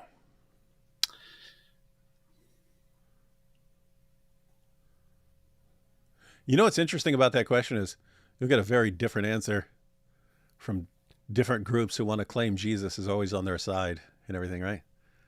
Like if you ask the gropers, he will help us destroy their Jews. And if you ask the Muslims, he would break all the cloth and kill all the pigs. That's what he would do. And then subjugate everyone. He would wear a suicide vest.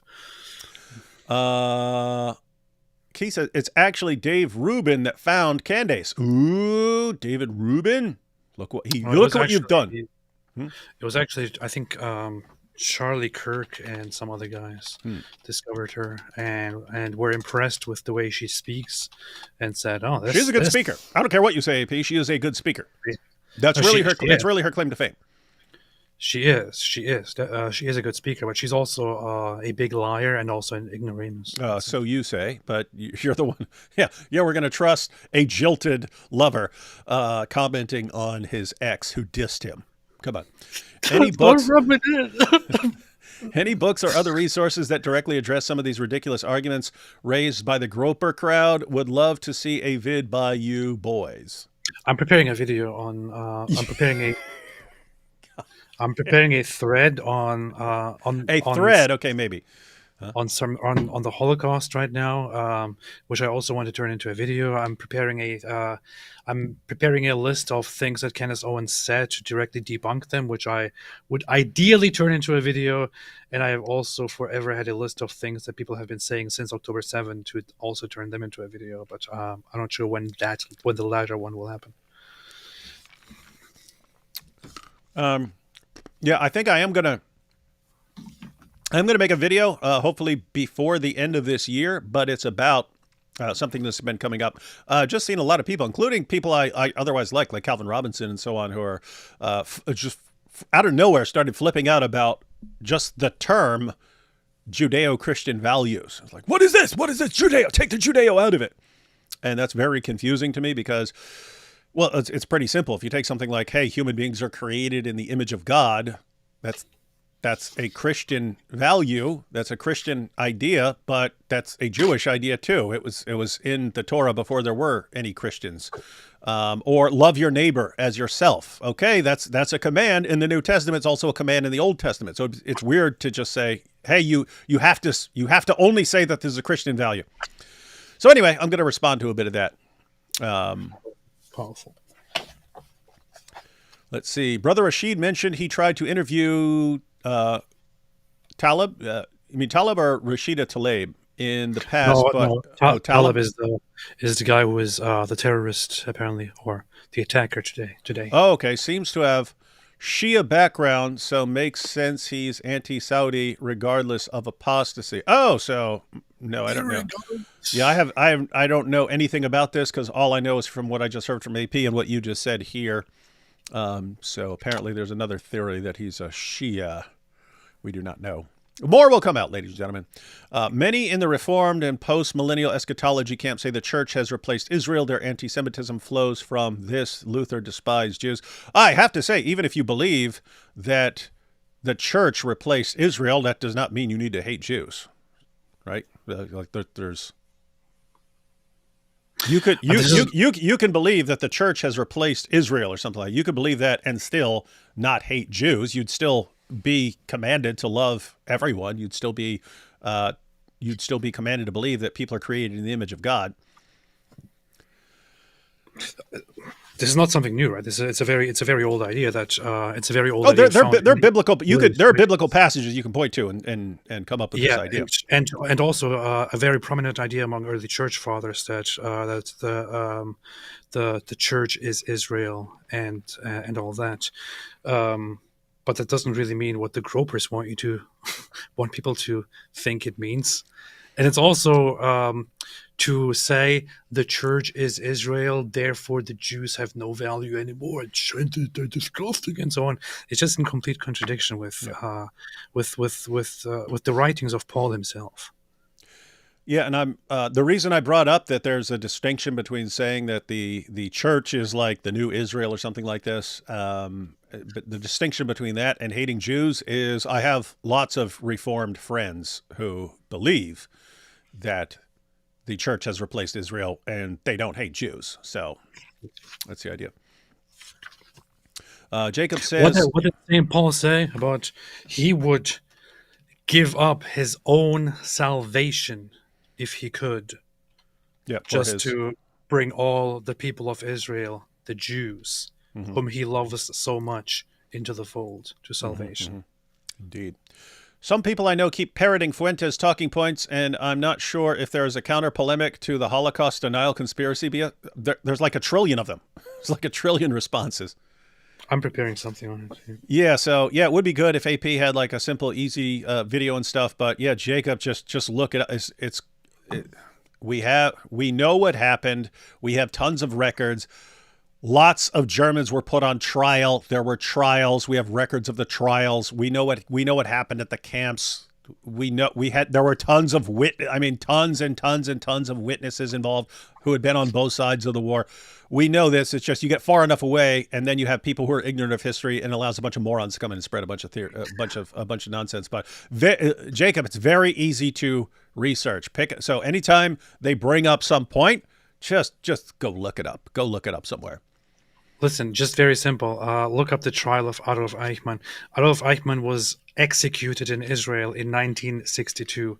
Israel got wind of Adolf Eichmann, who was one of the pioneers of the Holocaust. He was He was given the task of arranging the logistics of deporting Jews in masses to places where they would be killed or slaved and worked to death. He arranged the logistics of it. He personally claimed to be responsible for over 2 million Jewish deaths, and he was proud of it. He was happy about it.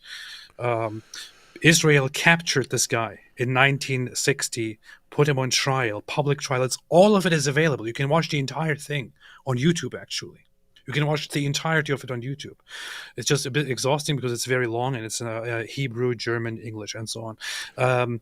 They put him on trial. During the entirety of the trial, he did not for a single time deny anything about the Holocaust. On the contrary, he confirmed everything that was brought forth. He agreed and admitted to everything he said had happened. He even overestimated the number of Jews that he himself is personally responsible for. So other people who are counting the Holocaust numbers actually had to correct him by giving a lower number than he did. He overestimated the number of Jews he killed. But he also argued when he was before trial, when he was in Israel, that he was just acting on orders, that he was just doing his job, he was just following the Führer, he is in charge of everything, he personally is not responsible. He started twisting his story and saying that he actually has no problem with Jews, and he asks all the Jews in the world for forgiveness, and he loves them, and he's being treated so well, and he has hopes that justice will be served. And because he was treated so well in Israel until the judgment, until the judgment, he believed that they are going to forgive him and let him go.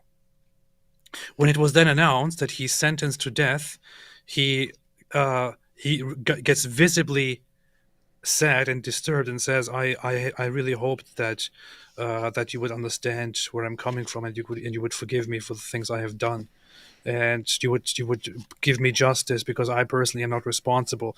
Of course, guy crying, pretending to be innocent, pretending to have killed millions of people just because he was following orders.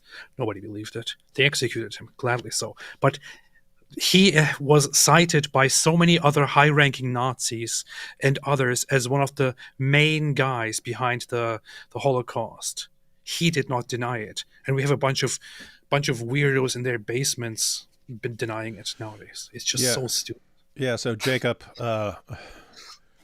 is saying, I'm not sure if there's a counter polemic. There's this. Yeah, it's called history. But yeah. If you're interested in this topic, you just have to get in the habit of looking stuff up, and it's not hard to do. Let's see. Well, we have a bunch more. We still have more super chats. We'll take 2 more, and then we got to jump in. We'll get back to them later. We got to continue. A bit off topic. Have you seen interesting stuff from around the world's video on you, David? Thoughts? If so, I have no idea who that is. I'm in a video called Interesting Stuff from around the world. David Wood. The psychopathic Christian at war with Islam. That's funny. 109,000 views. That's cool. No, not familiar with that. I'll check it out though. Sounds cool. And one more here. Let's see. Not a huge fan of Candace. Not a huge fan of Netanyahu either. Lots of dead, innocent people on the tipping scales is getting harder to justify, to be honest. Not sure what you're talking about. I have to say, one that has nothing to do with it. You could say, hey, too many people are dying and there should be a ceasefire. That wouldn't mean that you're an anti-Semite. It wouldn't. I understand when people are saying, hey, ceasefire, ceasefire, ceasefire. The problem is, why is a war being fought right now? What is your goal in a war? Pop, what is a war? What is your goal in a war? If something has happened like happened on October 7th, what's your goal? Your goal is to make the other side surrender, to get your hostages back, and to punish those who carried out the attack. The hostages have not been returned, and Hamas has not surrendered. That's why the war is continuing right now. And that's why the IDF continues to hunt for the hostages and to hunt for the terrorists who, because they're cowards, hide behind women and children. They use human shields. So what are you saying? Israel should just give up? Like serious question. You're saying, I can't justify this anymore. Okay, what's the alternative? Give up? Say no. Okay, well these guys hid successfully, so we now give up going after our hostages and we give up going after Hamas, and we're just going to let them rise to power again and carry out more attack. Sends kind of a dangerous message, right? So what you're saying, Pop, is Israel should send a different message than the one they're sending. The message that Israel should send is this: they should have a ceasefire. Let these guys keep their hostages unless they want to trade them for something down the road, and let Hamas, the remaining Hamas jihadis who were involved in the attack, get away with it. and that they should basically say, hey guys, if you want to carry out another attack like this, no problem. Come, kill our people, rape our people, torture people, kill babies, anything you want. And then just run and hide behind civilians, and we'll give up. We'll give up. We'll let you go because we don't want to hurt any civilians. So, Pop, that sends a very, very dangerous message. You just given a roadmap to all future terrorists. Just go kill a bunch of people. Go. So if you want to plow into a Christmas market, and then just hide among civilians, and everyone will say, oh, hey, let's let them go because we don't want to go after them because there might be people caught in the crossfire. Very dangerous, very dangerous. But no one else would be expected to do that, right? No one else will be expected to do that. When the Japanese bombed Pearl Harbor, weren't a lot of calls for ceasefire. You can't go after them. You can't go back. You can't go back them. You can't fight them until they surrender. You can't do any of that because there's going to be a lot of people dead. Israel's different though. Interesting. All right, ladies and gentlemen. So we got more super chats, but let's get back to our topic here. The winner. So we went through all the candidates. There were 10 candidates. There were 5 or 6 that, not good enough. Definitely not winners. But there were, 4 or 5 that were serious contenders. But Candace won. And so we'll go ahead and check out this. Mazel tov, Candace Owens, the political commentator, unmasked her dormant anti-Semitic beliefs in 2024. If Hitler just wanted to make Germany great and have things run well, okay, fine. The problem is that he had dreams outside of Germany. They experimented on twins. I mean, some of the stories, by the way, sound completely absurd. I mean, like the idea that they just like cut a human up and then sewed them back together, that just sounds like bizarre propaganda. As far as the propaganda, ladies and gentlemen, we've talked about that. I'm not sure whether it's gonna come up again. But the idea here is we know that the Germans were doing some very, very sick, disgusting experiments. And the idea was they understood, hey, we're in the middle of a war and no one can stop us from doing sick experiments right now. So now we get to do anything that pops into our heads and we can experiment all we want on these Jewish kids and these Jews and so on. And they were doing sick experiments. And Candace looks at this and says, it doesn't make any sense to do these experiments. These experiments don't make any sense. And so, I think this is all just propaganda. Wild stuff. I'm guessing she would say the same thing about the Japanese who are doing the same thing. It's so dumb. It's like she's saying, well, I don't understand. It doesn't make sense to me. So therefore, why would I believe it? I mean, it's stupid. That's not how it works. That's not how this works. Yeah, we've seen the pictures, ladies and gentlemen. We've seen the freaking pictures of the castrated children and stuff like this in parts of these experiments. These guys kept records of their sick experiments. No. The Jews then went and castrated a bunch of their kids just to make them and put them in these pictures to spread their propaganda. Probably something Candace would find compelling. Yeah. What were you saying, AP? Nothing. I'm sure. And here's her with Kanye. Dismiss the notion. If you are an honest person, you did not think this tweet was anti-Semitic. You did not think that he wrote this tweet because he hates or wants to genocide. This tweet. So his tweet was, I'm a bit sleepy tonight, but when I wake up, I'm going DEFCON 3 on Jewish people. The funny thing is, I actually can't be anti-Semitic because black people are actually Jew also. You guys have toyed with me and tried to blackball. And so I can't be anti-Semitic because he's subscribed to a component of the Black Hebrew Israelite theory, which is that black people are actually lost tribes of Jews. So he says he's going DEFCON 3 on Jewish people, and you can't call him anti-Semitic because he's Jewish. And Candace says no one could possibly take this as anti-Semitic. There is a legitimate aspect that is kind of accepted even among Jews, among Orthodox Jews, that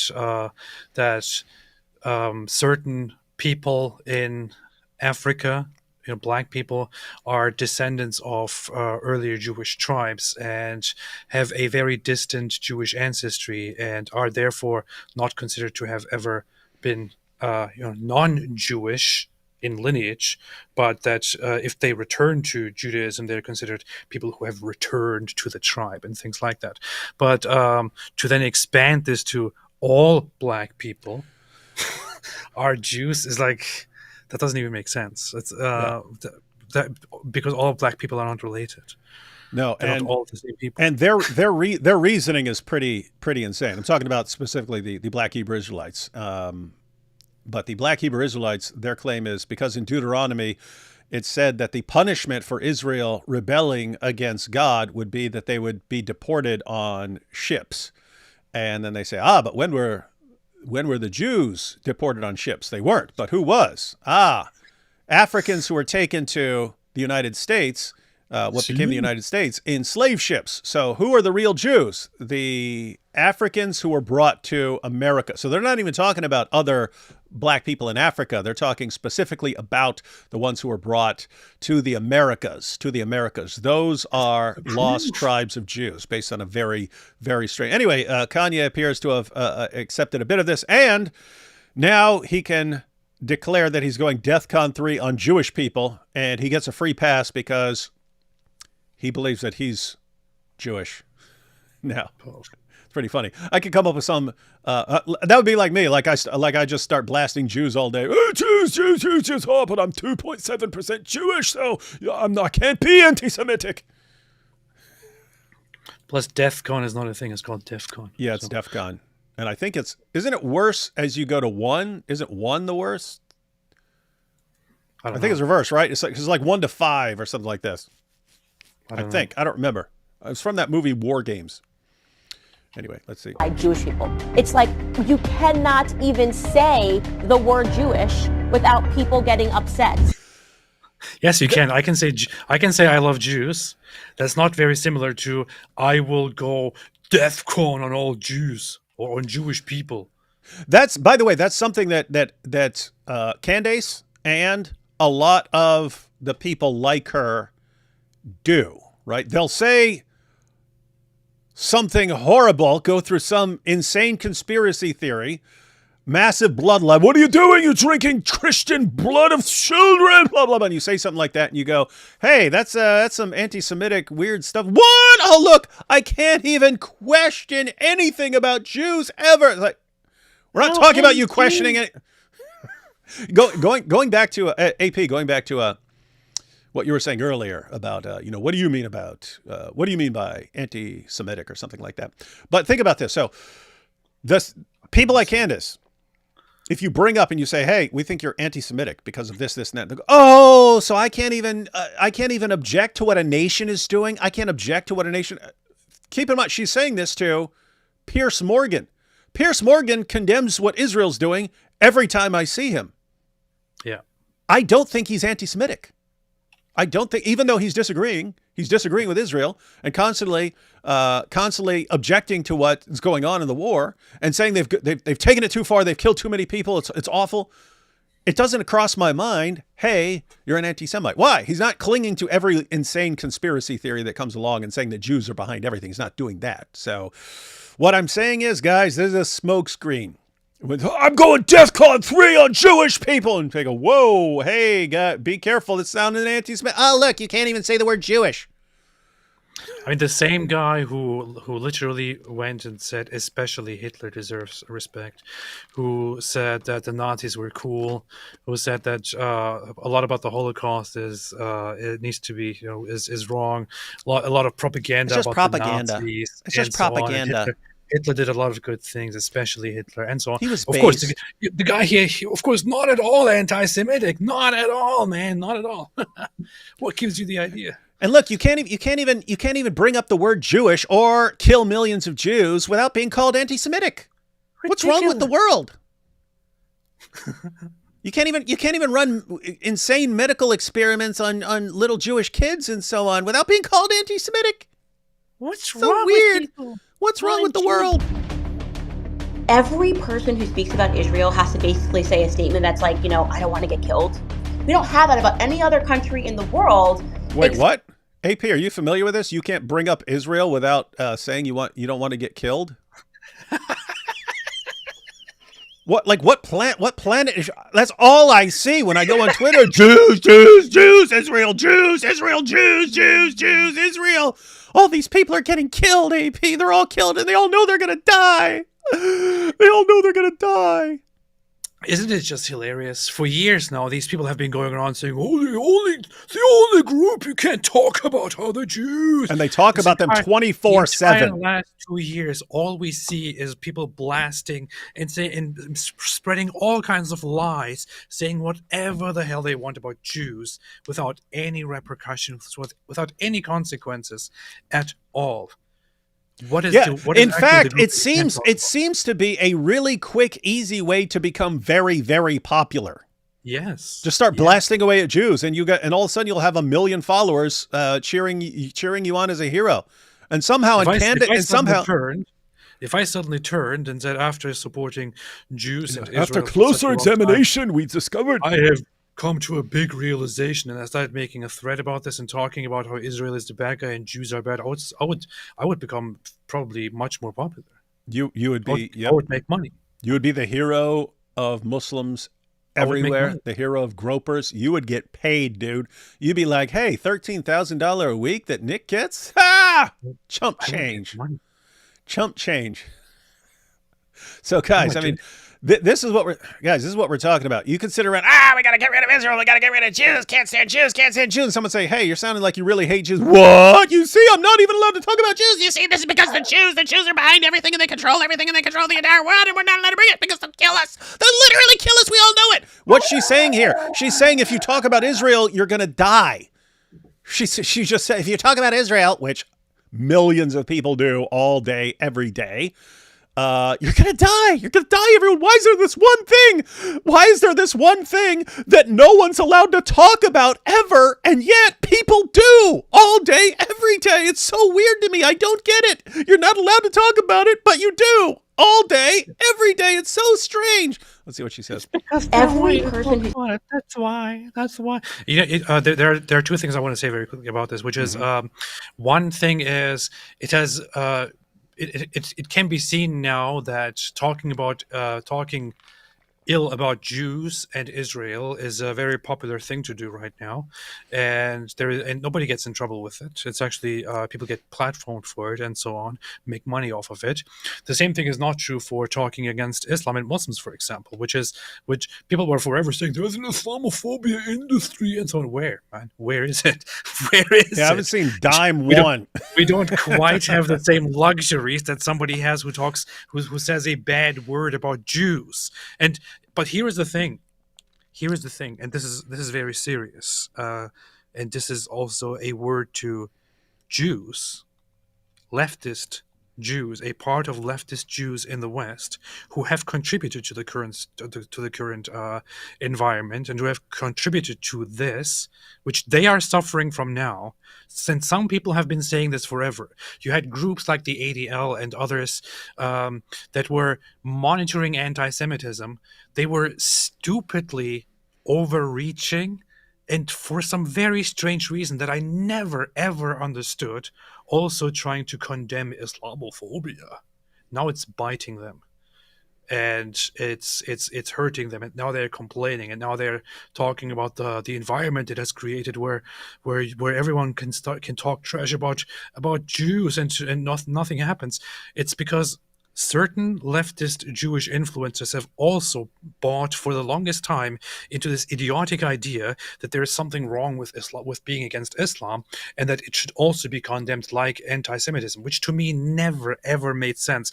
I grew up in a Muslim family hating Jews and believing that Jews are evil monsters and the worst of all. And then I go outside and I see leftist Jews go, Islamophobia is bad.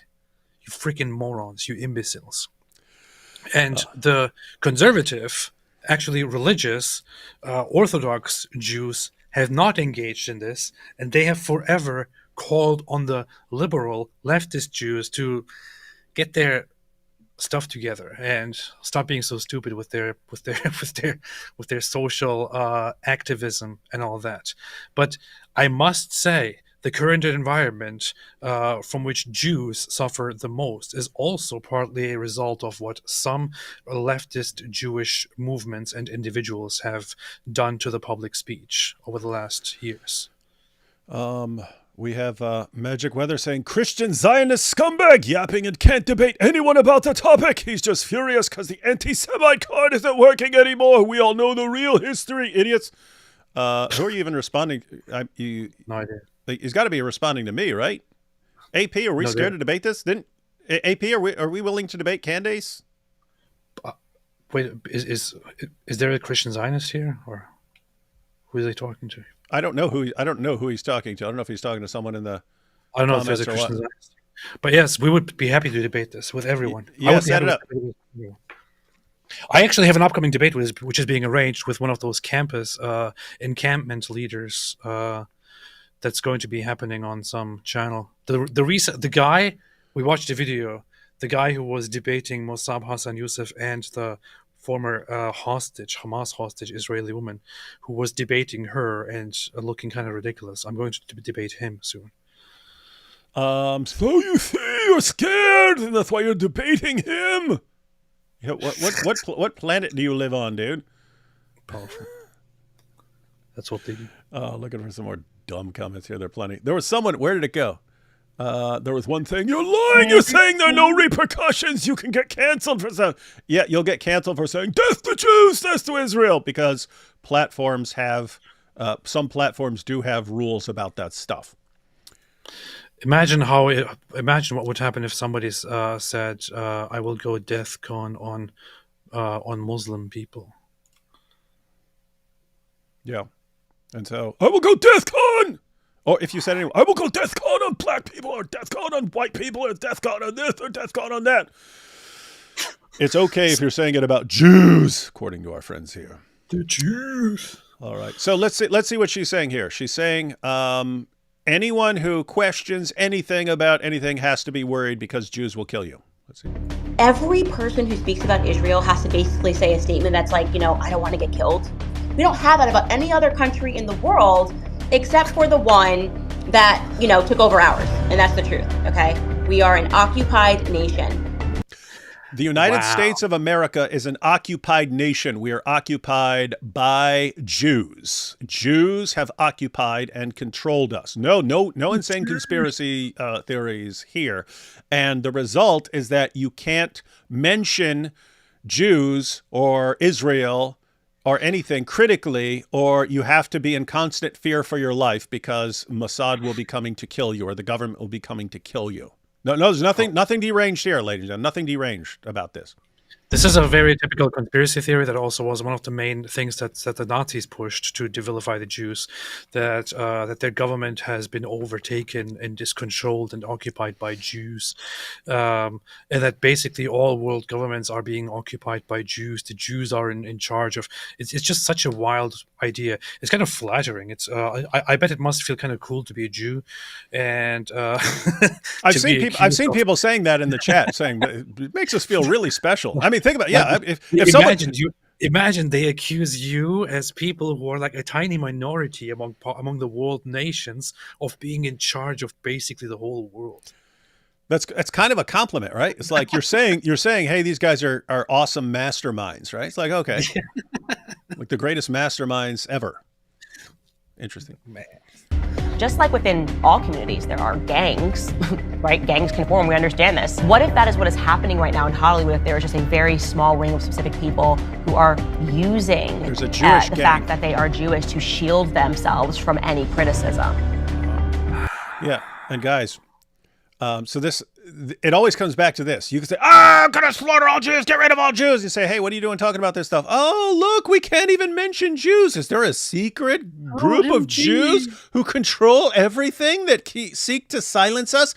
You're not being criticized for pointing out something legitimate. You're being criticized for having insane conspiracy theory. That's why people are going after you. If you like, in other words, so she's saying, is there the secret gang that protects? Okay. Jeffrey Weinstein. Jeffrey Epstein, Harvey Weinstein. These guys got brought down. Where's this powerful? And here's the thing.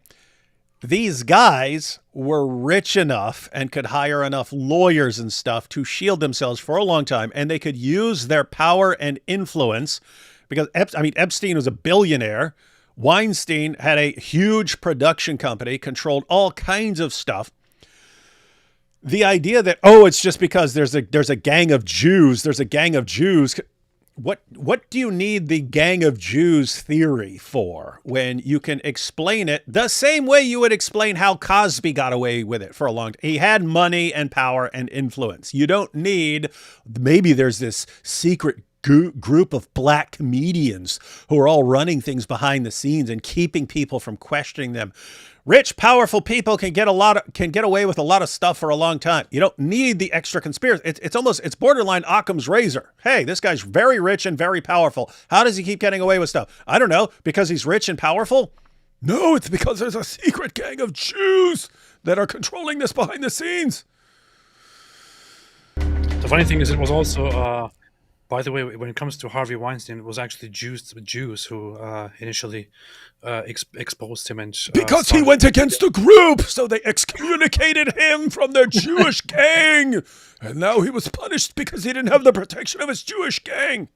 Here's the end here. Owens was eventually removed from her role. The Daily Wire. Up 2024 Anti-Semite of the Year. Mazel Tov. Candace. See, they conclude with a nice, awesome greeting there. All right, so that was Candace Owens being awarded the 2024 Anti-Semite of the Year award. Let's check out a little bit before we jump into the video of her.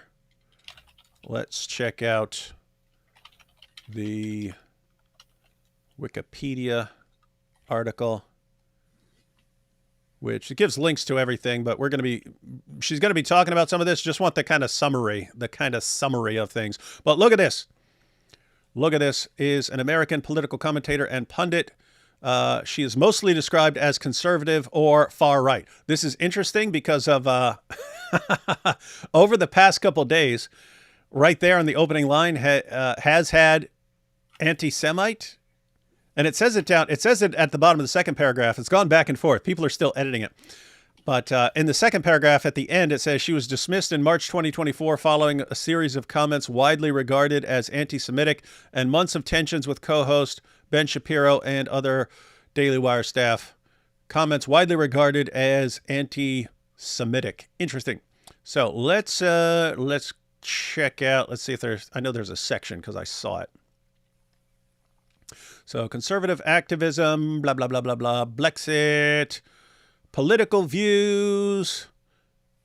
Let's see, got to be a section here. Women's rights, LGBT rights, Donald Trump, immigration, science, climate change. Well, wow, she is on the controversial end of a lot of issues, AP.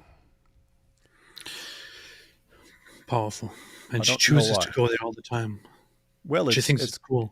It's a good, no, well, I mean, it's a good principle because, things that get people emotional and riled up generally are good for attention.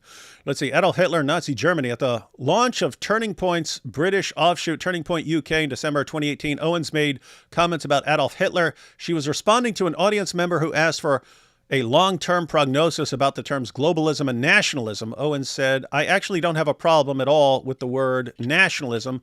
I think that the definition gets poisoned by elitists that actually want globalism. I would actually agree. There are multiple senses of nationalism in a basic sense that you should focus on what's good for your nation. It's not a bad thing. And that would be, the people would have a problem with that would be the globalists. But globalism is what I don't want. Whenever we say nationalism, the first thing people think about, at least in America, is Hitler. You know, Hitler was a national socialist. But if Hitler just wanted to make Germany great and have things run well, okay, fine. The problem is that he had dreams outside of Germany. He wanted to globalize. He wanted everybody to be German, everybody to be speaking German, everybody to look a different way. That's not, to me, that's not nationalism. So Hitler wasn't a real nationalist. What are you laughing at? So here's the thing. Look, some people could say in defense of her, well, she wasn't saying that he's a good guy. She was just saying that the nationalism aspect. Okay, here's the thing. We're talking about Hitler, right? We're talking about Hitler, who is very well known for certain specific reasons. She talks about nationalism, talks about how it is associated with Hitler, and then says that if it was just about making Germany great and making Germany work well, it would be good. But he also had ambitions aside from or outside of Germany and wanted to make everyone. What else happened, Candace? What else? What else? Nothing else happened. Nothing else. AP. What else? What Nothing. else did he do inside Germany? He painted paintings. He loved his dog. Oh, does AP have a problem with dog lovers now? Now, what else did he do inside Germany to other people, and not just Jews? Okay, we get it. You are a sick psychopath, and you don't care about eradicating Jews. According and all to you, that. It's not just Jews. He also did lots of horrible things to other populations inside Germany and in Europe. So you say. Let's see what we've got here. Jews and Judaism. Following her departure from the Daily Wire after she was accused of anti-Semitism, Owens downplayed the prevalence of anti-Semitism, stating that people who are now screaming anti-Semitism is everywhere are actually just racial supremacists. So the people who are concerned think, why might you be concerned about anti-Semitism? Why might you want to bring it up? Well, I don't know. Go on Twitter and see what these guys are saying. People calling for Israel to be wiped out, and this going along well with the goals of jihadis who want to wipe Israel off the map. And then you have more prominent people like Candace herself blasting away at Jews. You have a spike in anti-Jewish hate crimes in America and in other places, even after Jews were already at the top of the list as far as people who are targeted for hate crimes. So you're looking at all this and say, wow, I need to call this out. And it's like, no, you're just racial supremacist. Wait, I'm a racial supremacist. If you have a problem with anti-Semitism, you're a racial supremacist. Interesting. According to Media Matters, Owens criticized Jordan Peterson. You know what's so funny? So what she's implying here is that funny.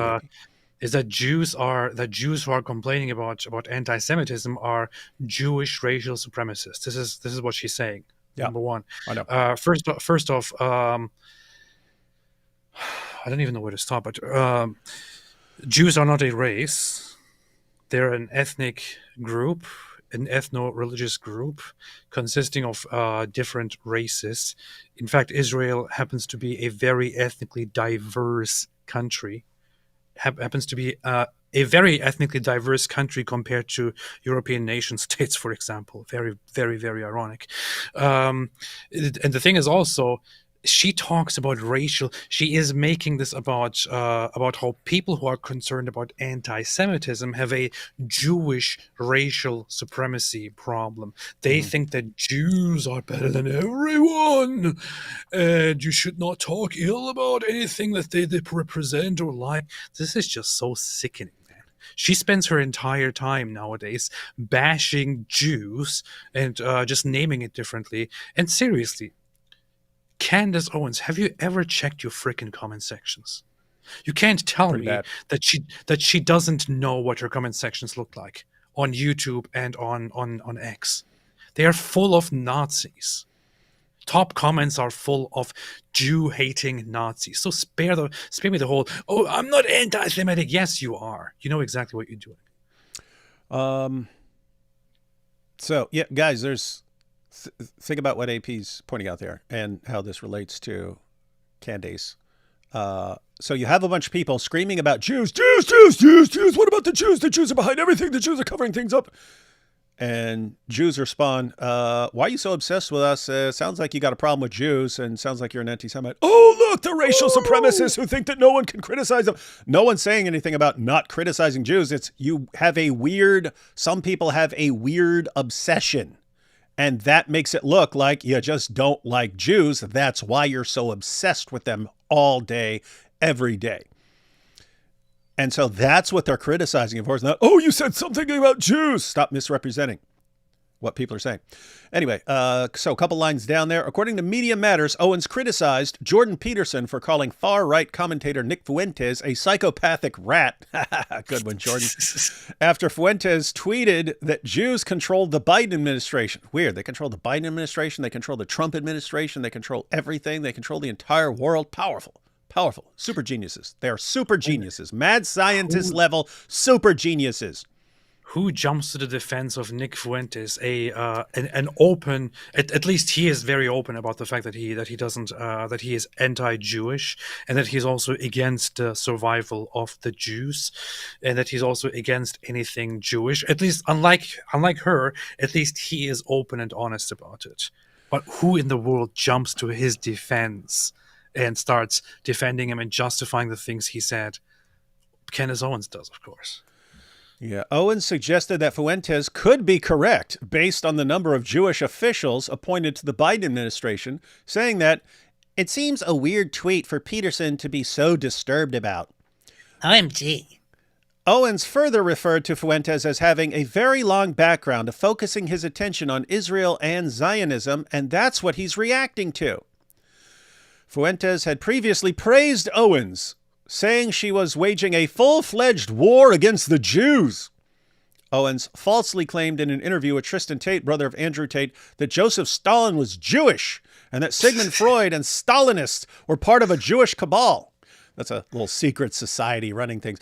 Owens claimed that Freud studied Kabbalah and promoted pedophilia through psychoanalysis.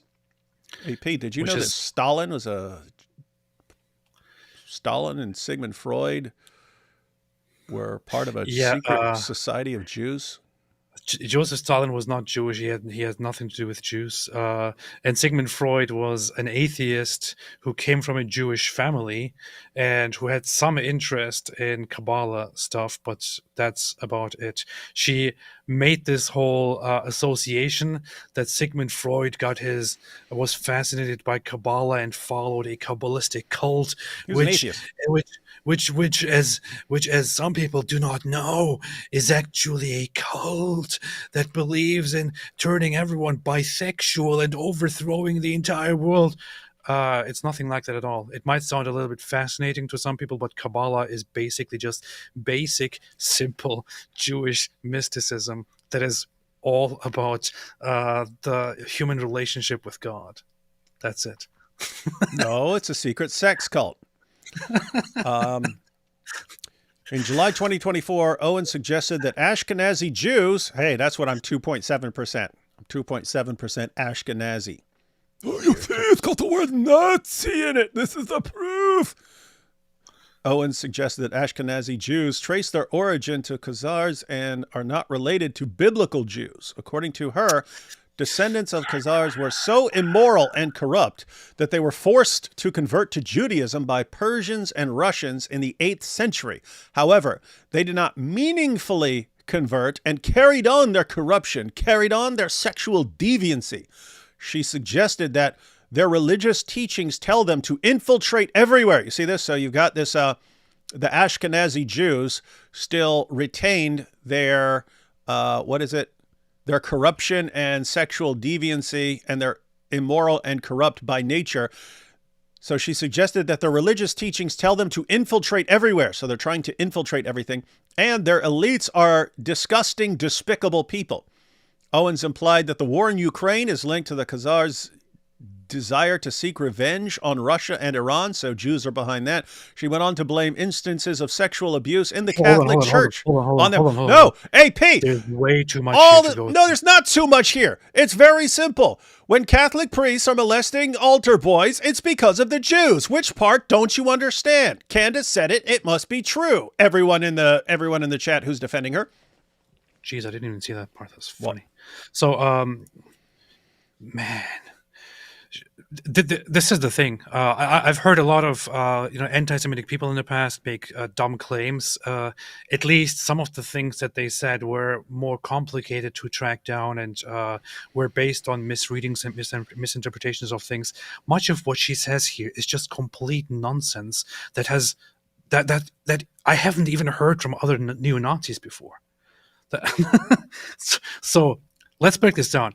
Owen suggested that Ashkenazi Jews trace their origins to the Khazars. Okay, this is a very, very well-known conspiracy theory. There are some who suggested that Ashkenazi Jews are descendants of the Khazars, which are a Turkic tribe, by the way, who were nomads and who converted to Judaism. First of all, it was a theory at some point, and the theory was not originally a malicious theory. There were even Jews who suggested that this might be the case, and there was nothing wrong with it, actually.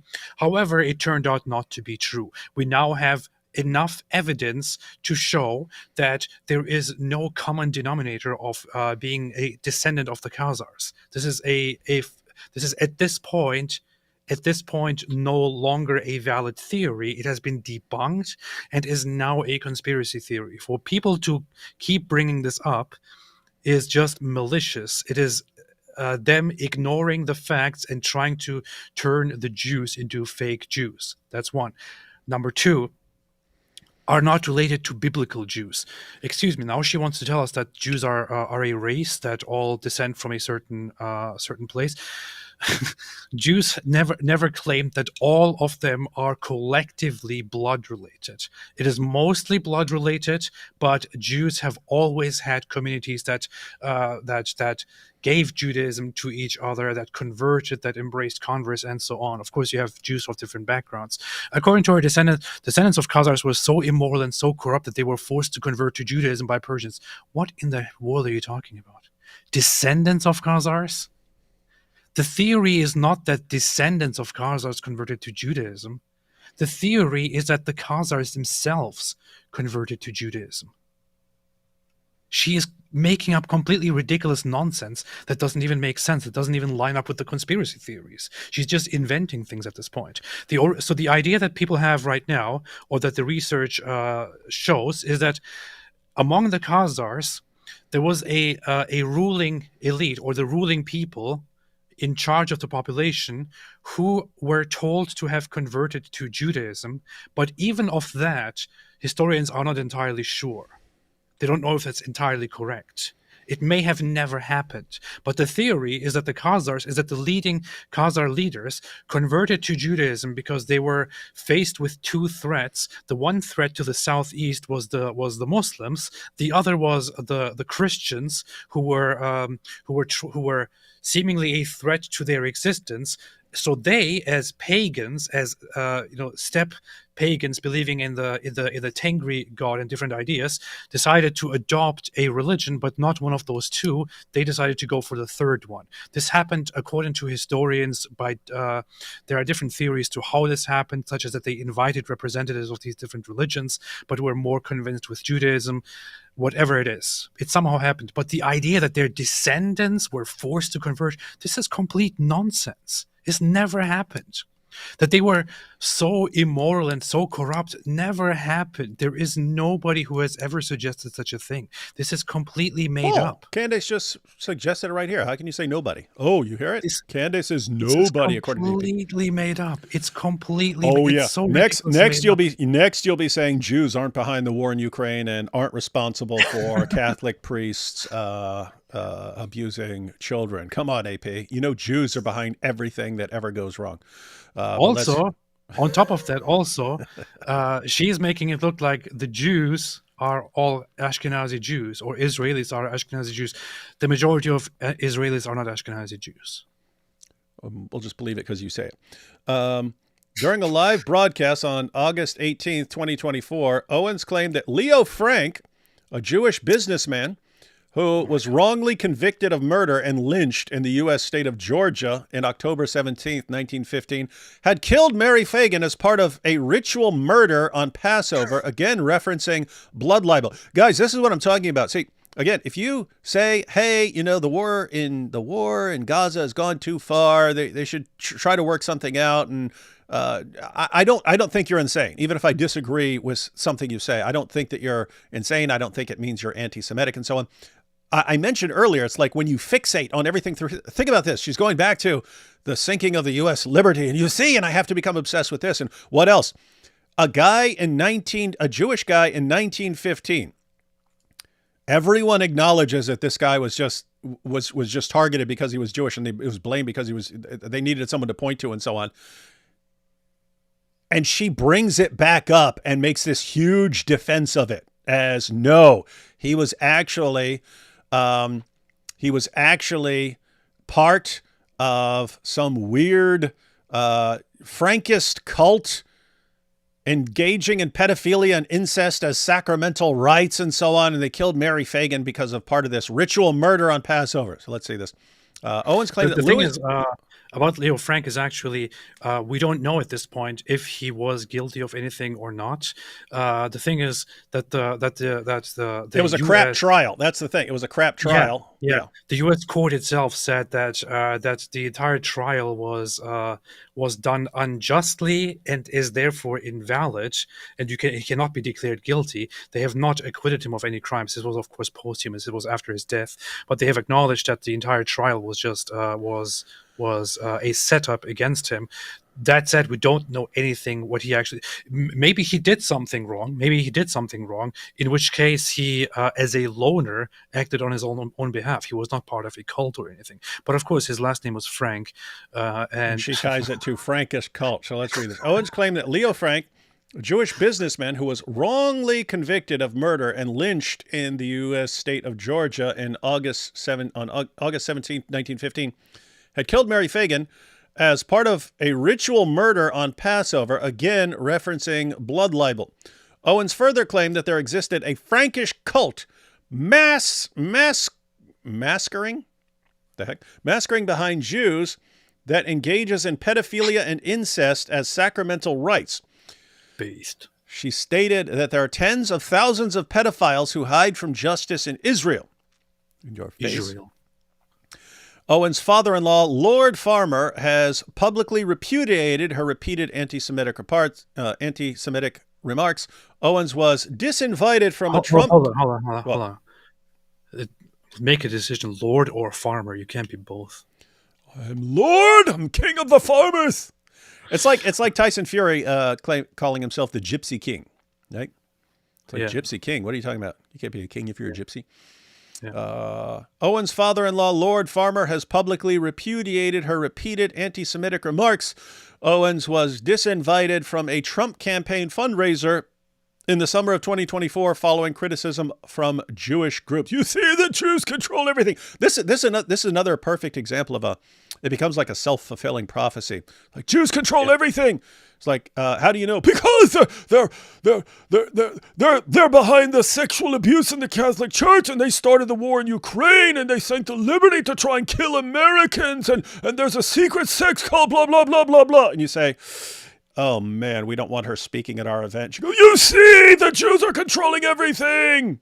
This is the proof. Has it occurred to you that maybe groups just don't want to be associated with this stuff? No, that's because they're superior. Hang on. Owens has suggested that IPAC, a pro-Israel lobbying group, was responsible for the assassination of President John F. Kennedy. So wait a minute. What are Jews responsible for? 9/11, the communism, sex scandals in the Catholic Church. They're just behind everything. But then Owens has suggested IPAC is responsible for the assassination of President John F. Kennedy. Powerful. Israel and Palestine. Owens, a critic of Israel, and increasingly stridently expressed her negative views of the country during the 2023 Israel-Hamas war. In October 2023, she criticized... So you're talking October. So this is right after it happened, 2023.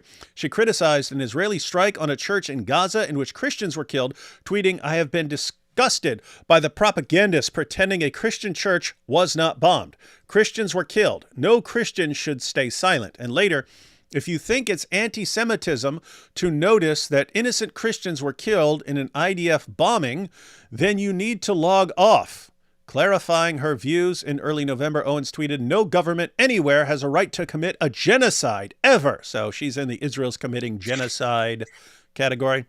And let's see, her stance on Israel led to her break with Ben Shapiro, co-founder of The Daily Wire, the website for which Candace Owens then worked, contributing to her departing it in March 2024.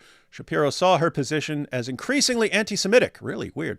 Owens criticized U.S. support for Israel, saying she did not believe that American taxpayers should have to pay for Israel's wars or the wars of any other country, but also posted about political Jews and a very small ring of specific people who are using the fact that they are Jewish to shield themselves from any criticism.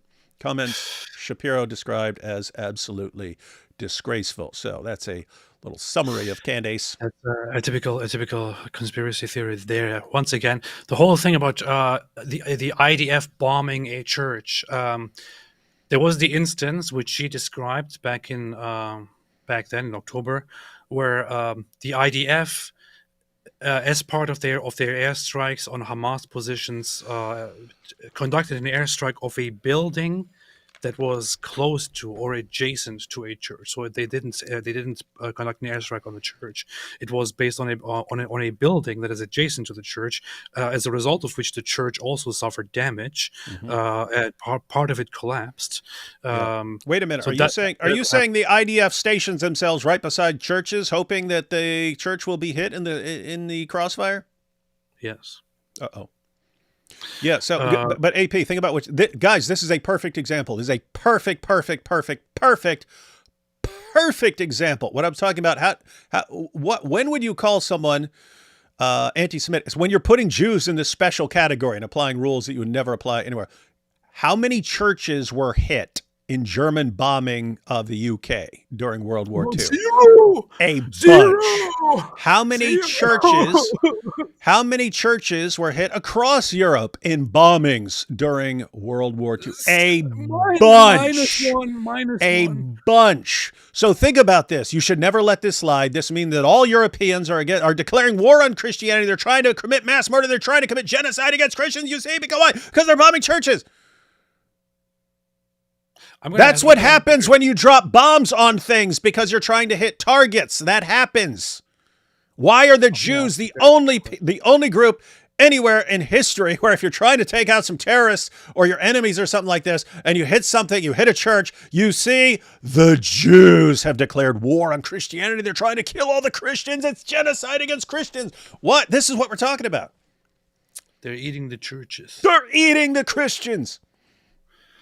I want to just ask a very simple question for everyone who has the idea that Israel is against Christians. Israel is destroying churches.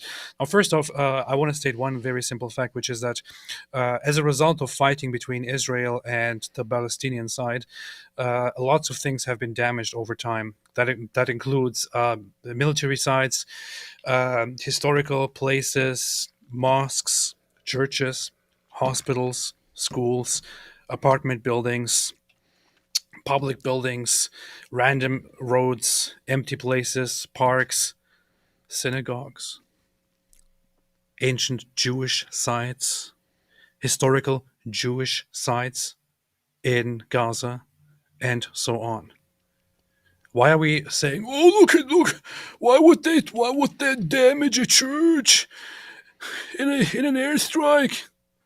Israel also happens to damage their own structure and their own buildings and their own population, not because they so happily want to, but because they are constantly pulled into a freaking violent war, a violent conflict where they are left with no choices but to fire back against those terrorists who embed themselves in the middle of everything that is considered protected, that is considered holy, that is considered good, in order to fight an extermination war against Jews. They proudly do that. What do you expect the Jews, Israelis to do? Nothing? If people do that to you, if people did that to America every day, all day, what would you expect America to do? Nothing? Would you expect America to just disregard their own safety, the safety of their own people, the safety of their own population? What would these gropers and others call Western nations or America if this is how America and how Western nations would act? At least Israel has the balls to actually do something in response to being threatened. Whereas Western nations have completely lost they have been collectively castrated, which is why they're dealing with mass immigration and terrorist attacks and so on with nothing except, we are shocked to learn that this has happened and we strictly condemn it. Israel is doing what the entire Western world should have been doing in response to violent threats. And I'm happy and proud. I'm happy for the Israeli people that they have governments like this. And I want to just ask one simple question to those gropers and Nazi fans who hate Jews. Out of these two sides here, which one do you think has actively gone officially against Christianity and against churches and tried to abolish churches and change them into something else? The Nazis or Israel? You will be shocked to learn that it's actually the Nazis. It played a big role in their internal politics, especially toward the end of the war, where they said we are sick of Christian church influence. They denounced the Catholic Church because the Catholic Church condemned their actions. Then they started denouncing the Protestant churches left and right, except for those who remained and agreed with them or refused to condemn them outright. But the ultimate plan, recorded in Goebbels's writings and others, and even the internal talks authorized by Hitler and transcribed, were pointing out very clearly that the goal after the war is to abolish autonomous churches of any denomination inside Germany and to establish only one single approved German church that is called positive Christianity or German Christianity, which would be a Christianity that is fully in line with Nazi ideas, fully in rejection of the Old Testament, fully removing any Jewish aspects and making it all about Hitler's own ideals. So they were aiming for the complete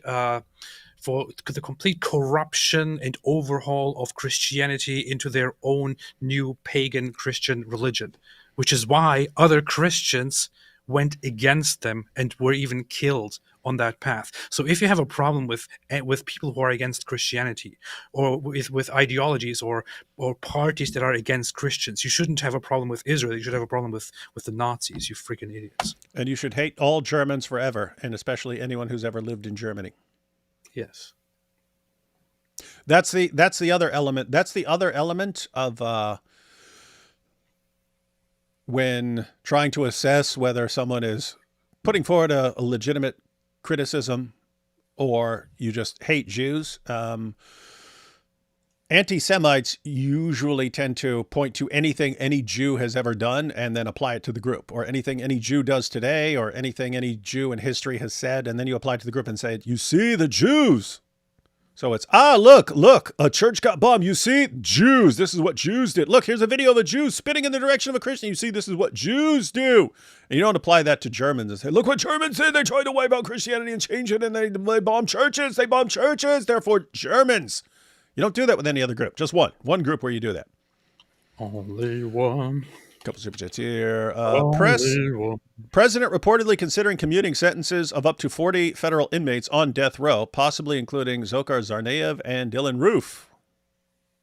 I'd have to see that. That would be interesting. So Tsarnaev, he's the one behind, one of the two brothers behind the Boston Marathon bombing, and Dylan Roof, mass murderer. So I don't know. I've only seen that from you, but I don't have a reason not to trust you. But I think that would be, saying it's suggested is one thing. If they actually do that, that would be interesting. Start wondering if they're just trying to sabotage. I keep wondering if, like, some people are just ticked off. Okay, you got a couple things. It's like, one, you could say, okay, we just lost the election and we're just going to throw a tantrum and do as much damage as possible. There's also the possibility that some Biden loyalists are ticked off that they threw him under the bus and went with Kamala, and then they're like, oh, screw the entire party. We're going to make the party look as bad as possible here on the last couple of weeks, just because they dissed our guy. But anyway, or they could just believe this and, hey, let's go ahead and let all these guys slide, because some of the people that they're letting they're commuting sentences and giving pardons to, some of them are like absolute scumbags. I hadn't seen anything like Tsarnaev level or something like that. But when I was looking into a couple of the examples, there were judges, I think, where was it? Maryland or Pennsylvania or something like that.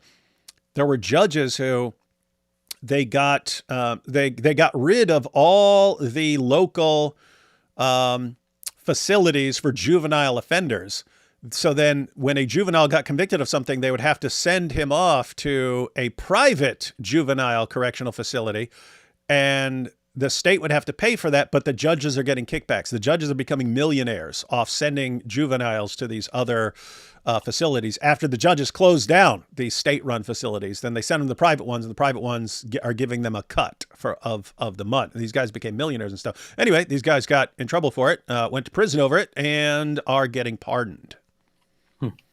Interesting stuff. But yeah, we'll see what happens. Still plenty of time for Biden to do what he wants. And there is the issue of, what is Biden actually doing? Nothing. He's signing documents that are put in front of him because he's told to sign them. I doubt he has any role in any of this besides signing papers that he's told to sign. So it's kind of who else is doing it, and how much are they getting paid to do it? What's that? Have some respect for our powerful, strong president, Joe Biden. He's very strong. As a kid, I was taught in madrasa, semen stains translate to water droplets, which he acquired from wudu.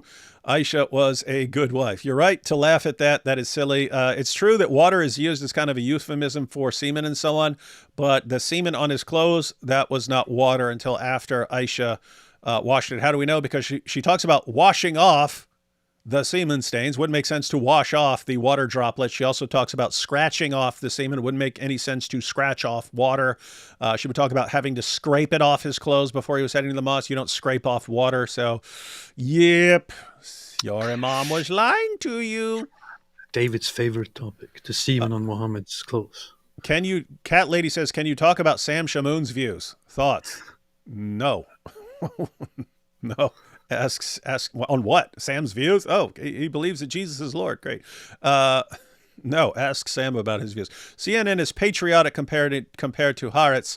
It is way worse, and its readers in English are almost entirely composed of Jew-Israel haters, which says a lot. Is that true? Pretty much. Okay, it's basically it's the source of anti-Israel propaganda inside Israel. It's like, and to then be go for that source and be like, oh, I'm reading Israeli sources. Okay, man. That was her defense, lady. I read Haaretz, and it's like, okay, so we're saying that Haaretz is far more anti their own country than CNN is in the U.S. CNN is patriotic compared. Interesting. Let's see. D. Wood goes after Dawagandists. AP goes after Candace and Brianna Joy Gray. Draw your own conclusions. That is a good, valid point. That's a good point. Powerful. How can you land on the moon when Muhammad split it? Good point. You would fall through the crack. Good point. Powerful. Nazi scientists developed much of NASA technology. Yeah, there was a group of Nazi. They're working on rockets. There were the Nazi scientists who were actually brought over to. This is another thing, man. There's just so do much. Not spend 25 minutes on this, man. No, there were.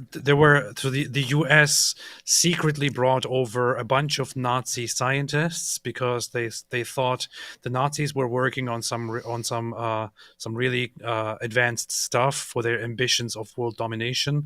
So they wanted to bring them over and make use of their knowledge and their work to advance in rocket science, aerodynamics, and things like that. So they brought them over. Very few people were also brought over who worked in different sciences.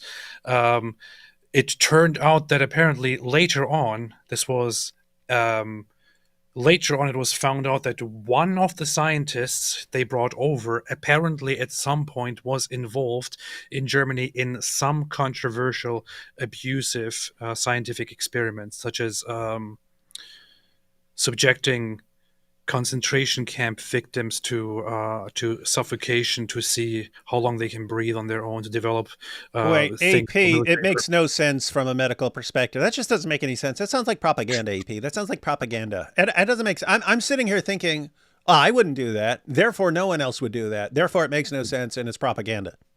Yeah, this is how sick the Nazis were. They took concentration camp victims and conducted experiments on them which they couldn't conduct on average German citizens, such as submerging them in water or putting them in ice cold things to see how long they can breathe and not die.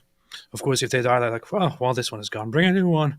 To develop efficient ways of equipping the military with means to survive and underwater and things like that. They were doing lots of experiments. So one of the scientists they brought over turned out to have engaged in such experiments. That's it. There is no other person who was proven to have engaged in other cruel experiments, like cutting up people and sewing them back together. But Candace Owens wants to make it look like, oh, what if all those scientists, if those scientists were all evil and they were cutting people up and sewing them back together, why did we bring them all over? And why did they conduct experiments on America? Never happened. Never happened. They also didn't conduct experiments on Americans. Never happened. Yeah, what's true is the Germans had a bunch of scientists. We stole a bunch of them. Base. So did the Russians. That's what you had. Yep. People who said, "Hey, we're going to have to deal with this Soviet Union. We might as well do it while we're over here and we're mobilized and they're weak and reeling after this war, because we need to deal with them before they get nuclear weapons." And then it was estimated, well, we don't have to worry about that. It will take them at least 15 years to build a nuclear weapon. But the Russians stole as many German scientists as we did, and they had they had nuclear weapons very, very quickly.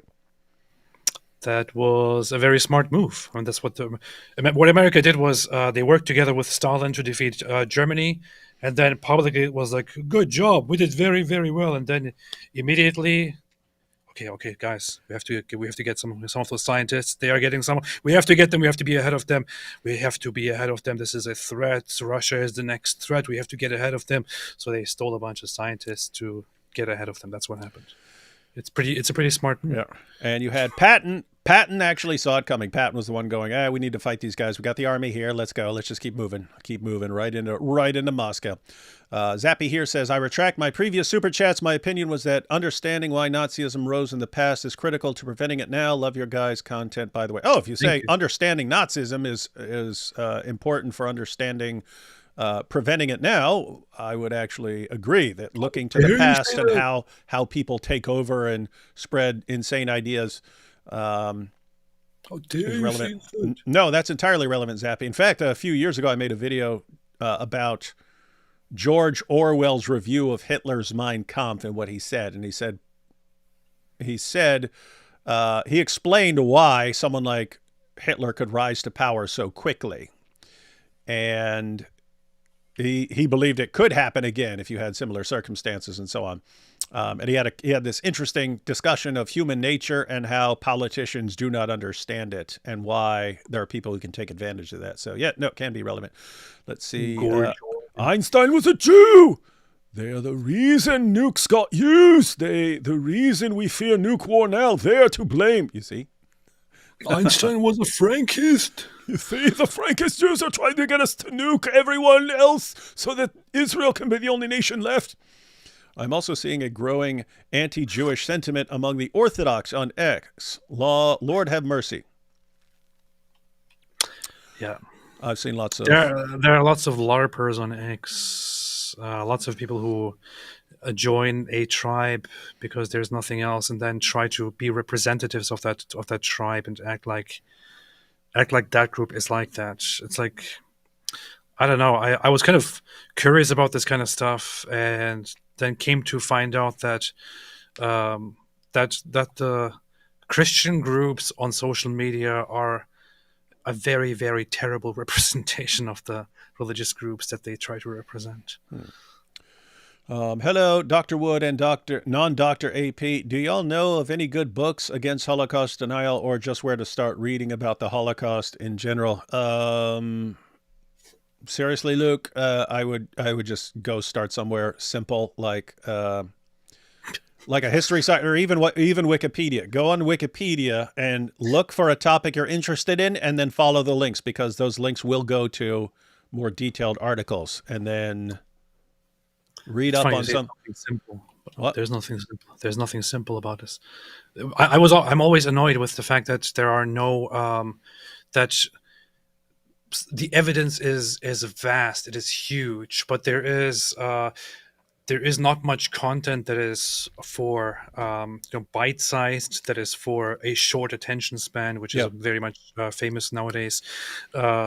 It's not easily accessible with good overview, but you have websites like you have like the Holocaust museums, you have the American Holocaust Museum, you have the Yad Vashem in Israel, which has a very, very good database on the Holocaust. You have the Avalon Project, which has all the transcripts of all the Nazi trials, the Nuremberg trials, extensively. You can find everything that the Nazi officers said. You can find YouTube channels dedicated to these. Luke, and you know what you don't find in those transcripts of the trials? You don't find, what are you talking about? We didn't kill a bunch of Jews. No, on the contrary, again, you find their defense was, we were following orders. In other words, if you accuse me and you say, hey, did you kill these 100 people? And you say, what? No, I didn't kill those 100 people. That's very different from, yes, I killed those 100 people, but I was ordered to. If you say, I did it because I was ordered to, you're acknowledging you did all this stuff, right? It's an overwhelming pattern in these trials. Here is Rudolf Höss. He was in charge of Auschwitz from 1940 to 1943. I have the transcript right in front of me. You can find it on famous-trials.com.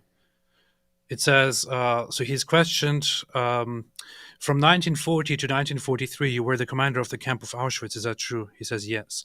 And during that time, hundreds of thousands of human beings were sent to their death there. Is that correct? Yes.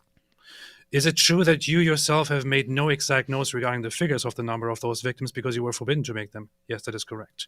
Is it furthermore correct that exclusively one man by the name of Eichmann had notes about this, the man who had the task of organizing and assembling these people? Yes. Notice, at this point, Eichmann is not at the trials. This is 20 years or 15 years before Eichmann is captured by Israel and is then tried, and he confirms these exact same things.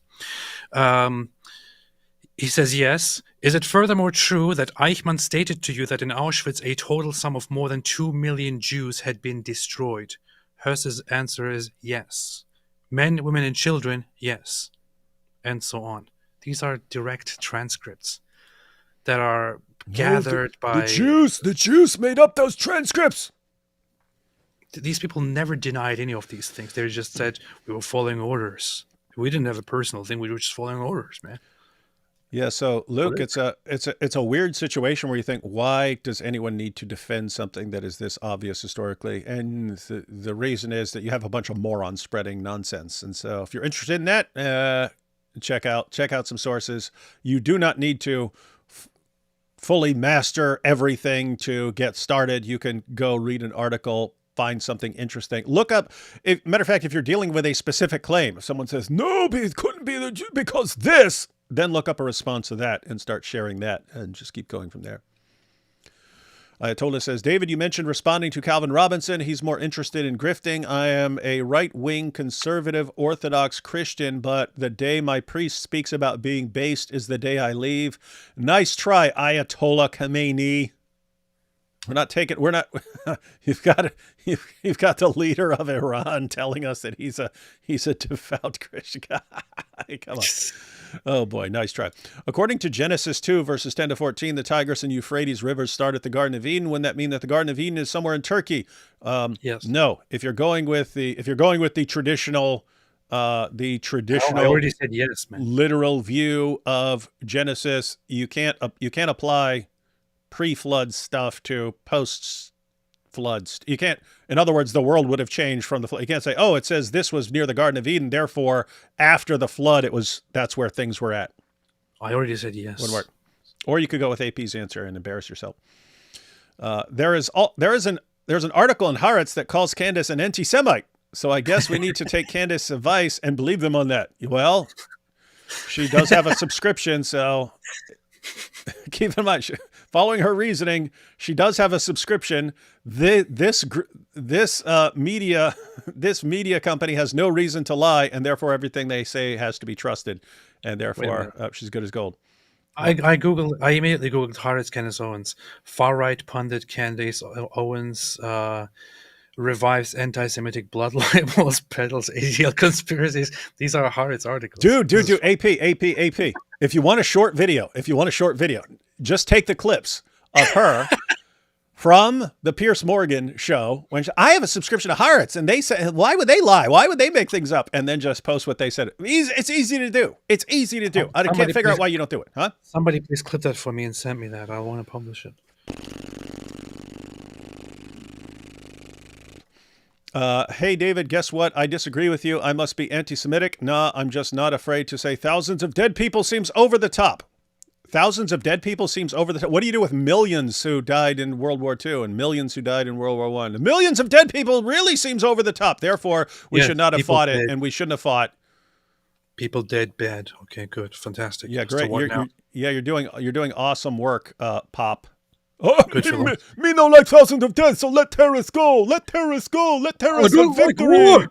I just don't like war, man. Yeah, don't like it. Let terrorists wipe out all of Israel so we don't have to deal with dead bodies. We don't want dead terrorists. We don't want it. No. Come on, grow up. Why are we fighting? Why don't we all just schmooze each other? Why are we not fighting?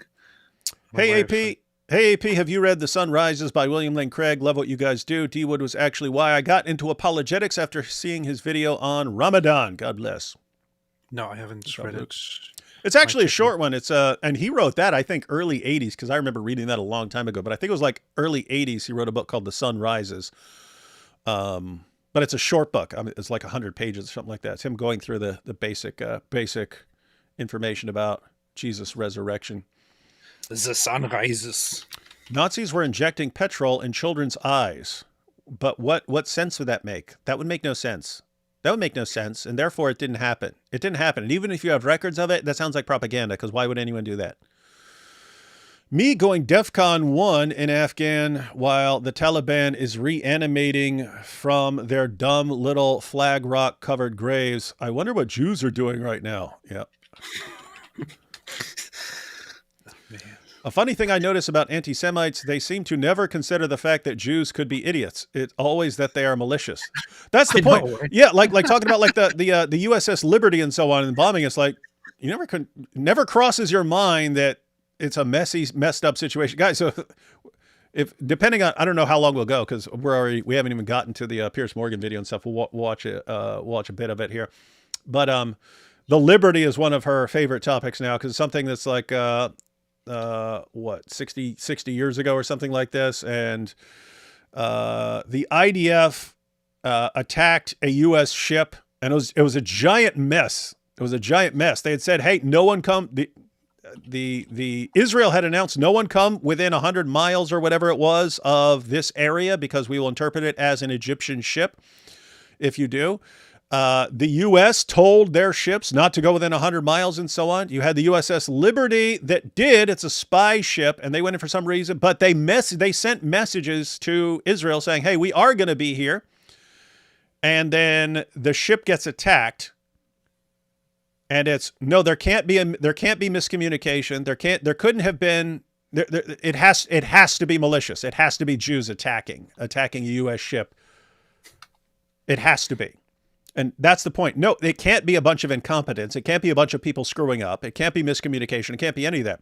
And that's why it's always, no, the Jews are killing their own people. Because there were multiple instances of friendly fire attacks during that war. There are multiple instances of friendly fire attacks in the war that's going on right now. There are multiple instances of friendly fire attacks happening in Ukraine. It was like Putin brought in North Korean soldiers, and then the North Korean soldiers fired on Russian soldiers and so on. I mean, think if you actually treated North Koreans like you treat Jews, it'd be, you see, the North Koreans are only there to kill the Russians.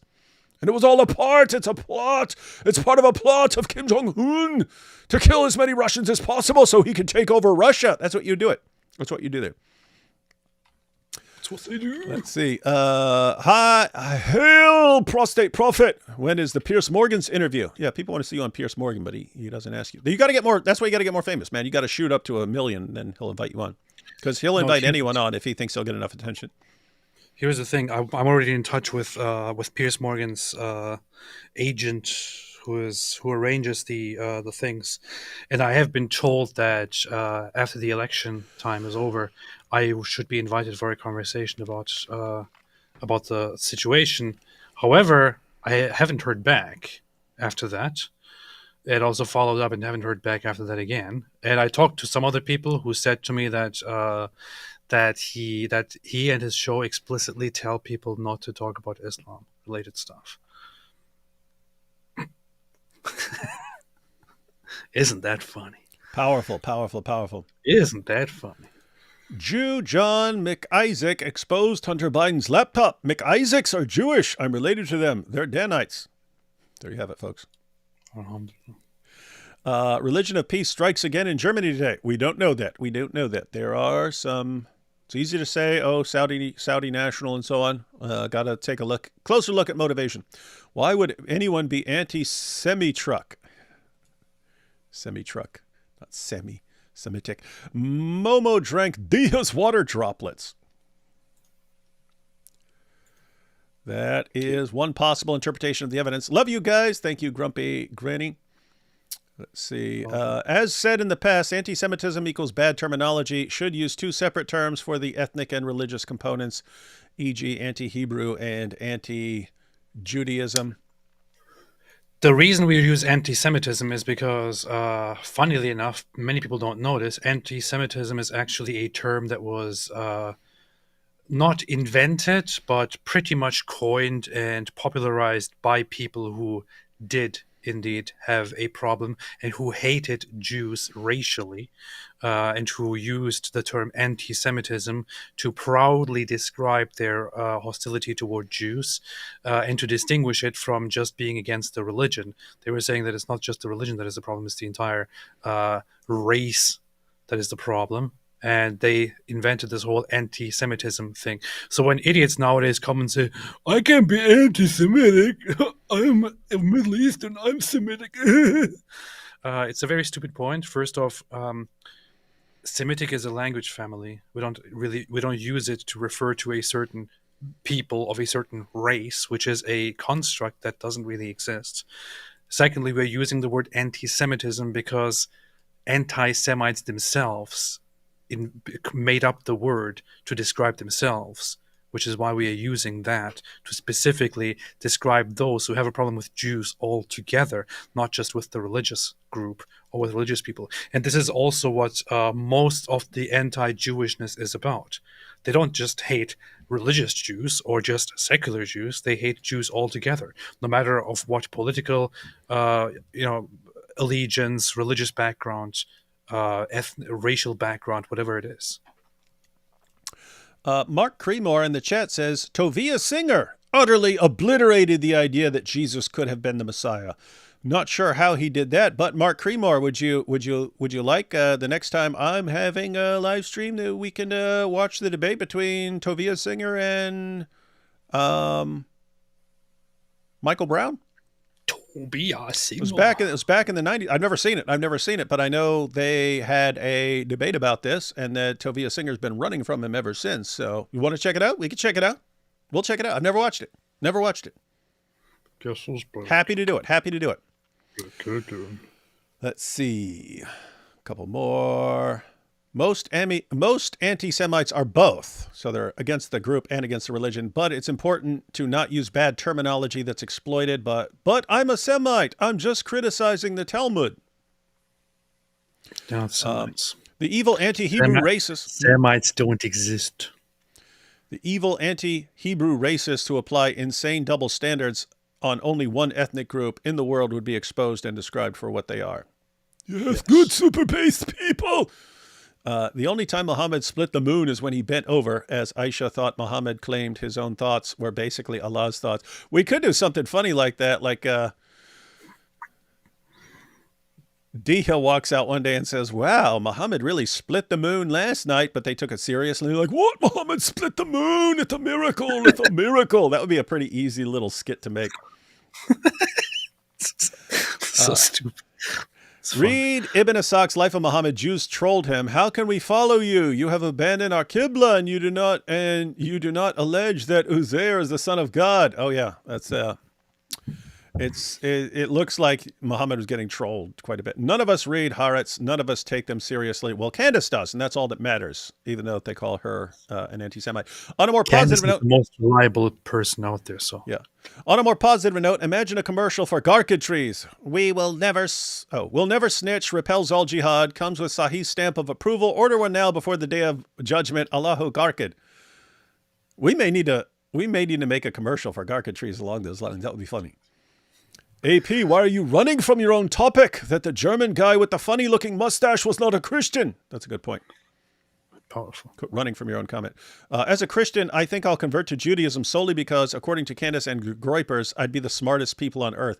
That's what Destiny said when he was asked, hey, if you weren't an atheist, if you had to convert to a religion, what would you convert to? And he was in a debate with Suleiman Ahmed. He said, well, I think I'll convert to Judaism since, according to you, they're controlling everything. There's only a couple million of them, so that was actually funny.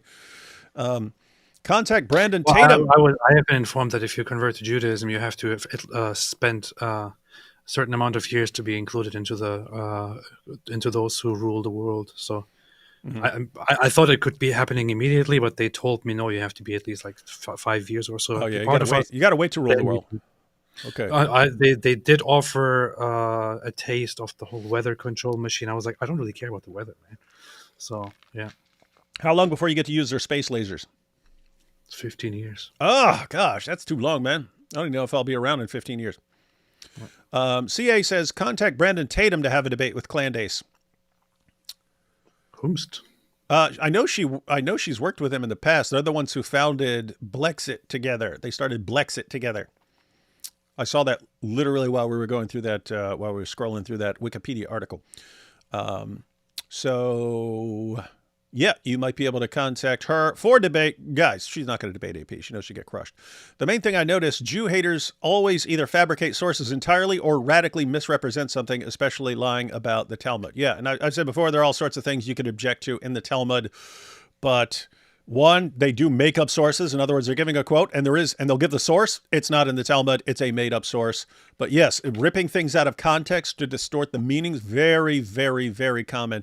And then at the end of the day, even if you find something that is, whoa, that is actually, you read it in context and it's really something messed up, it's a rabbi saying it. It's not, this goes back to taking something that anyone has ever said and applying it to all Jews. And that's what the Groypers will do. They say, look at this thing that this rabbi said. But they'll say, this is the Talmud and this is what Jews believe. When that same, you could go to that same section and it'll say, Rabbi so-and-so said this, and it'll be something messed up. And it'll say, Rabbi so-and-so responded. So a different rabbi says, no, this guy's wrong. This is what you need to believe. That's actually what's going on in the Talmud. The Groypers and their allies will point to something, completely ignore the context, completely ignore other rabbis saying other things, and say, this is what Jews believe. Messed up stuff. AP loves it. I'd pay to see you react to Dr. Brown Singer debate. Oh, okay. Well, Justin actually wants to. Again, I haven't seen it. We watched the debate between Michael Brown and Rabbi Shmuley. But yeah, we could actually do that. And Dr. Michael Brown is the man. Again, I do not know what happened in that debate. I've heard that after that, Tovia Singer would never face Michael Brown again. So I'm if I had to guess, I would say Tovia got schooled, but I don't know that. Well, I'm not a fan of Tovia Singer. You see, he hates Jews. You see this? I can't believe that's why would he say this? All right, guys. I do not know how long. We will go a little bit longer. Let's check out some of this Candace and Pierce. One of the narratives at the time was that you're anti-Semitic, as you know. And on Sunday, you were named Antisemite of the Year by the watchdog Stop Antisemitism.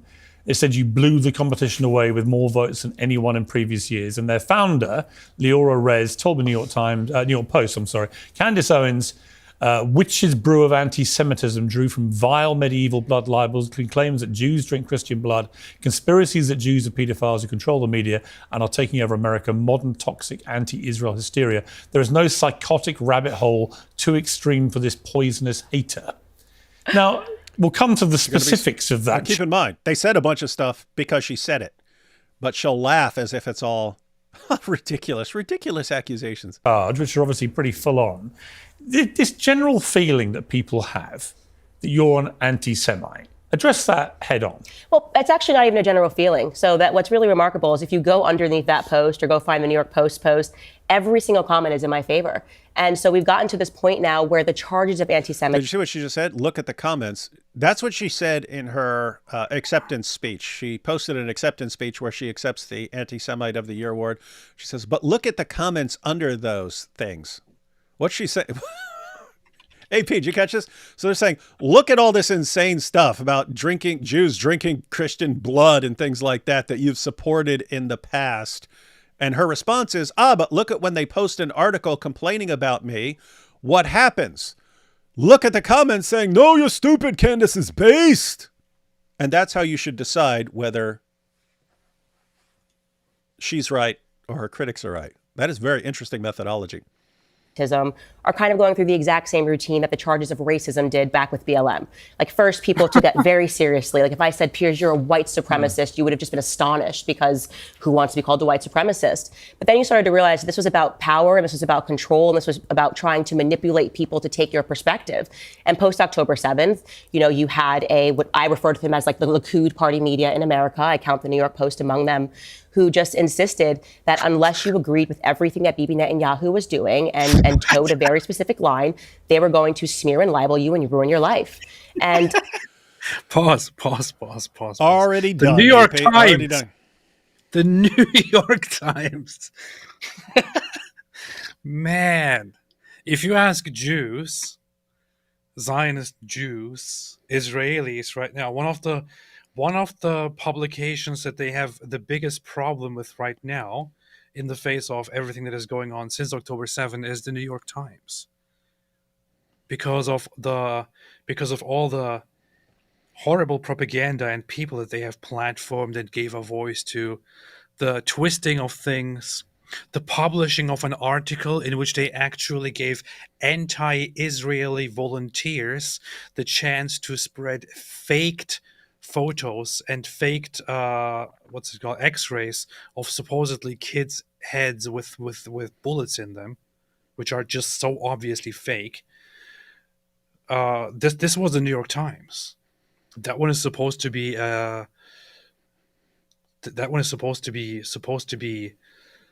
It's just so ridiculous, man. I don't know. Yes, it is. AP, and we just saw it yet again. So she's the one going with insane conspiracy theories. Are you drunk on Christian blood? Things of that nature. You can go down the list of all the things that Jews are behind. Jews are behind the JFK assassination, the war in Ukraine, all this stuff. And when you ask, say, are you an anti-Semite? It's, well, what we found out is that anyone who doesn't agree completely with what Netanyahu is doing is going to be smeared. AP, aren't there regular rallies in Israel against what Netanyahu is doing? Isn't there public criticism of what Netanyahu is doing? Aren't there tons and tons? She's talking to someone right now who routinely criticizes what Netanyahu does. We're not calling him an anti-Semite. So, guys, keep in mind, this is always the instant fallback position. Instantly, you can say, "Oh, the Jews did this, the Jews did that, the Jews sunk the Titanic, the Jews killed this, the Jews are killing the penguins, the Jews are melting the ice caps, the Jews are destroying the universe." And someone says, "You got a problem with Jews?" They go, "Oh, look! Anytime I don't agree with every single thing Netanyahu ever does, I get persecuted." What she does every time. And look, people who are like her, they always pull this. So I'm saying this horrible, evil, messed up, idiotic, insane things that anyone who does 5 minutes of research could refute. And the moment I'm called on it, I say, "You see, we're not allowed to talk about the Jews. The Jews are controlling everything. This is the proof. They're behind everything. They control the media. They control everything. They control Hollywood. They control the education system. They're the most powerful people who have ever existed. They're basically gods among us, using us all as puppets. I'm not insane." What? I'm thinking at this point. You're not thinking. On her next live stream, I want to make a big super chat and ask her to debate me in front of everyone, and then also publish the response of it on my channel. Oh yeah, make a nice big super chat and challenge her to debate you. The thing is, I don't want to waste money. Well, it's not wasted money. You're giving it to Candace Owens. Hey, or you could pay whatever she charges, $20,000 for 5 minutes talking to her, or whatever that is, like to actually pay. Funny. I mean, really, what a grifter. She actually has this thing offered where if you want to talk to her for 15 minutes, you have to pay like $20,000. It's something fun. It's something awesome like that. You know, a lot of people, I think, shirked at that and kind of wanted to keep their head low. I didn't play that game with my own community. I was willing to take all of the figurative bullets. Guys, keep in mind, in case you missed it, what she just said was, so he's asked, hey, you're being accused as being anti-Semitic because of all these things that you've said. Her response, well, after October 7th, you weren't allowed to say anything remotely critical of what anything Netanyahu has done. You weren't allowed, you would be smeared. And while most people cowered from that, I didn't. I don't back down from that. I didn't do that with my own people attacking me, and I'm not going to do it now. So what did she just do? Hey, are you anti-Semitic? No, I'm brave. I'm based.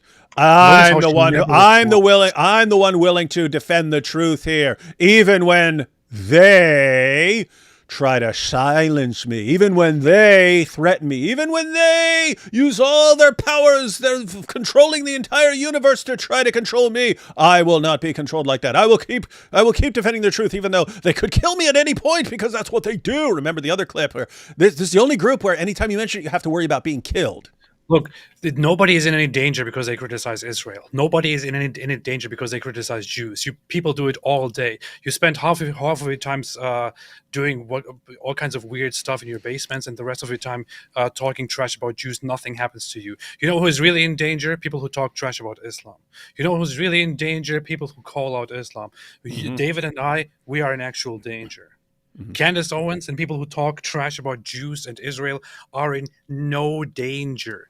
You are not even counterculture. You are the culture. You are a bunch of normies. You are the NPCs. You just go with the, I don't believe what the media is saying, but I'm also going to peddle everything that is currently popular in the media because I'm stupid. That's what you guys are. You notice with Candace Owens here, when she is put on the spot, she doesn't actually respond to the topic at all. She always has this tactic of wiggling herself out of, oh, what I actually and she's said, the what hero. actually happened. What actually, well, you can't say anything without people attacking. And what I actually meant, what I actually said, she always does this ridiculous thing. She always has a monologue where she can spout whatever nonsense she wants when she's in her echo chamber, when she's unchallenged. But when somebody puts her on the spot, she's like, oh, I didn't say that. What I actually meant. And why are you attacking me? Oh, are you saying I'm anti-Semitic? OMG. She is a retarded person who is a hero for retarded people. She would never have a debate on topical on this kind of stuff with people who are actually informed. I am somebody who is informed on pretty much everything that she has talked about over the last year or so. She knows nothing at all. She knows nothing at all. So she knows about Leo Frank. If any person who has any idea on these topics she talks about sat in a room with her together and was put in front of a camera, was given a microphone, had a debate with her, she would look like the ridiculous clown that she is, without allowing her the option to say, oh, I didn't mean that. What I actually meant, no, you didn't. Here's what you said. And here are the facts. She would never do this because she is a clown and a grifter who pretends to be after truth, but all she does is to pander to these Jew-hating losers who spend their times nowadays masturbating to the only black person that they happen to somehow like because she says something they agree with. I have to say, every answer she gives, it's like every answer is designed for people who are not going to look up anything she says. Right? Yeah. Like when she makes a claim, It's meant for people who are not going to look up what she says at all.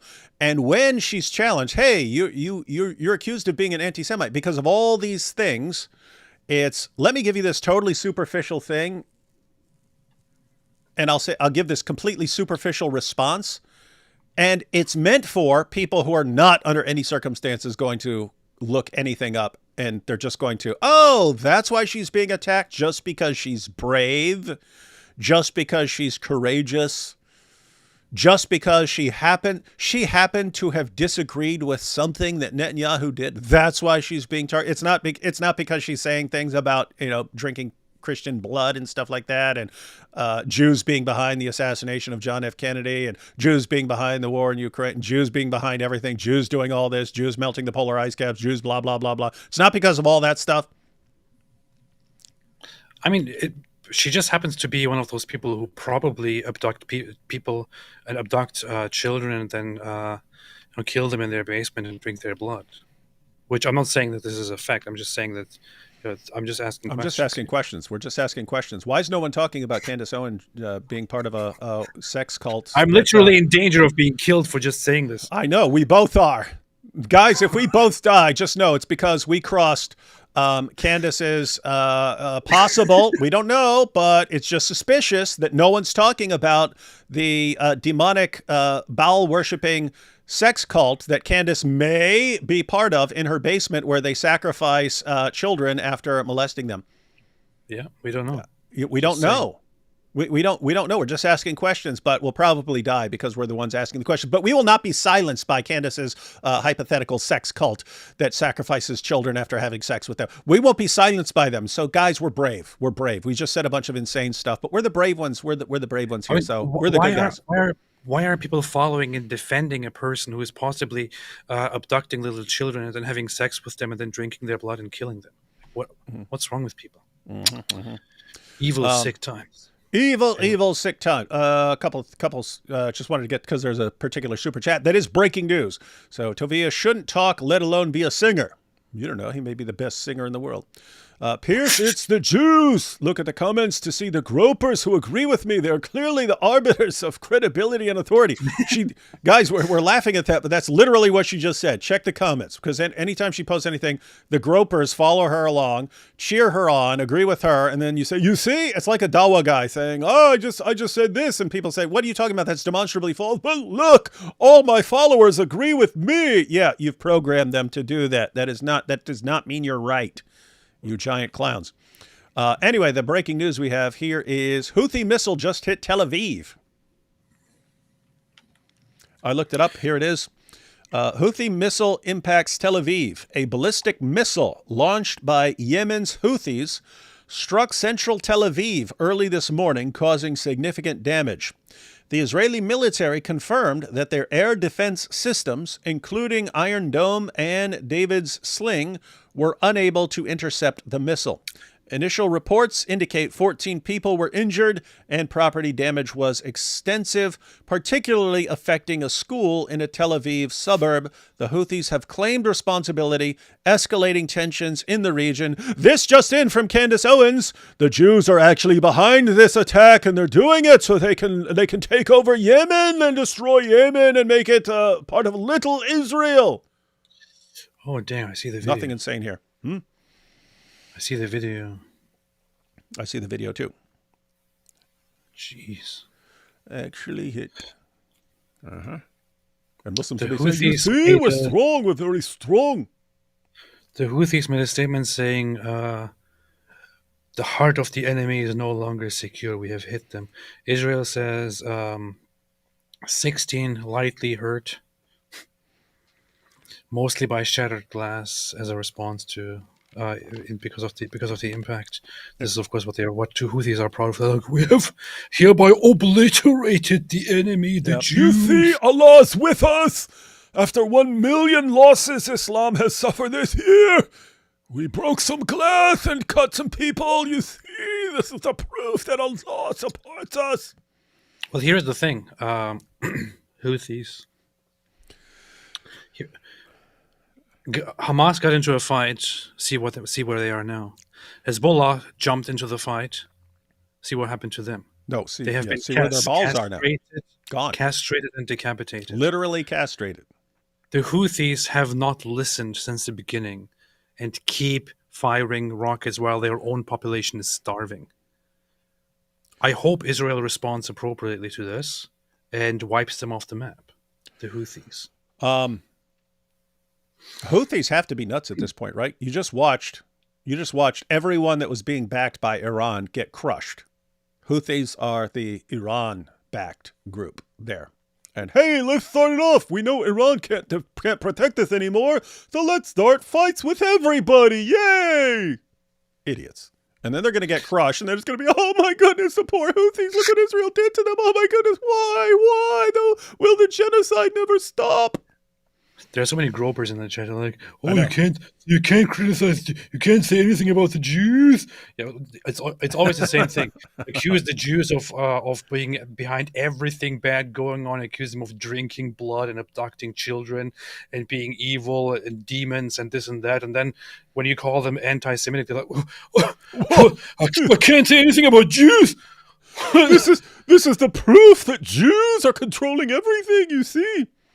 And why don't you guys just follow your favorite leader and do what he did in the end? Yeah, he's not going to name who your favorite leader is, but AP is saying, why don't you follow? If you love him so much, why don't you do what he did?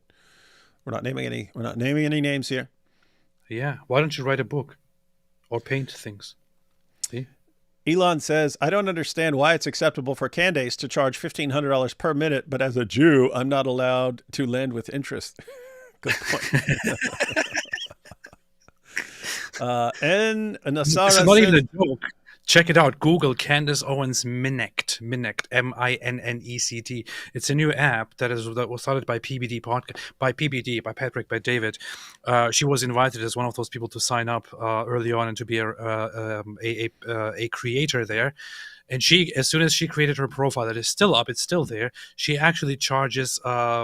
You can apply to have a video chat with her for 15 minutes minimum. Quite a bargain. And per minute, it is $1,500.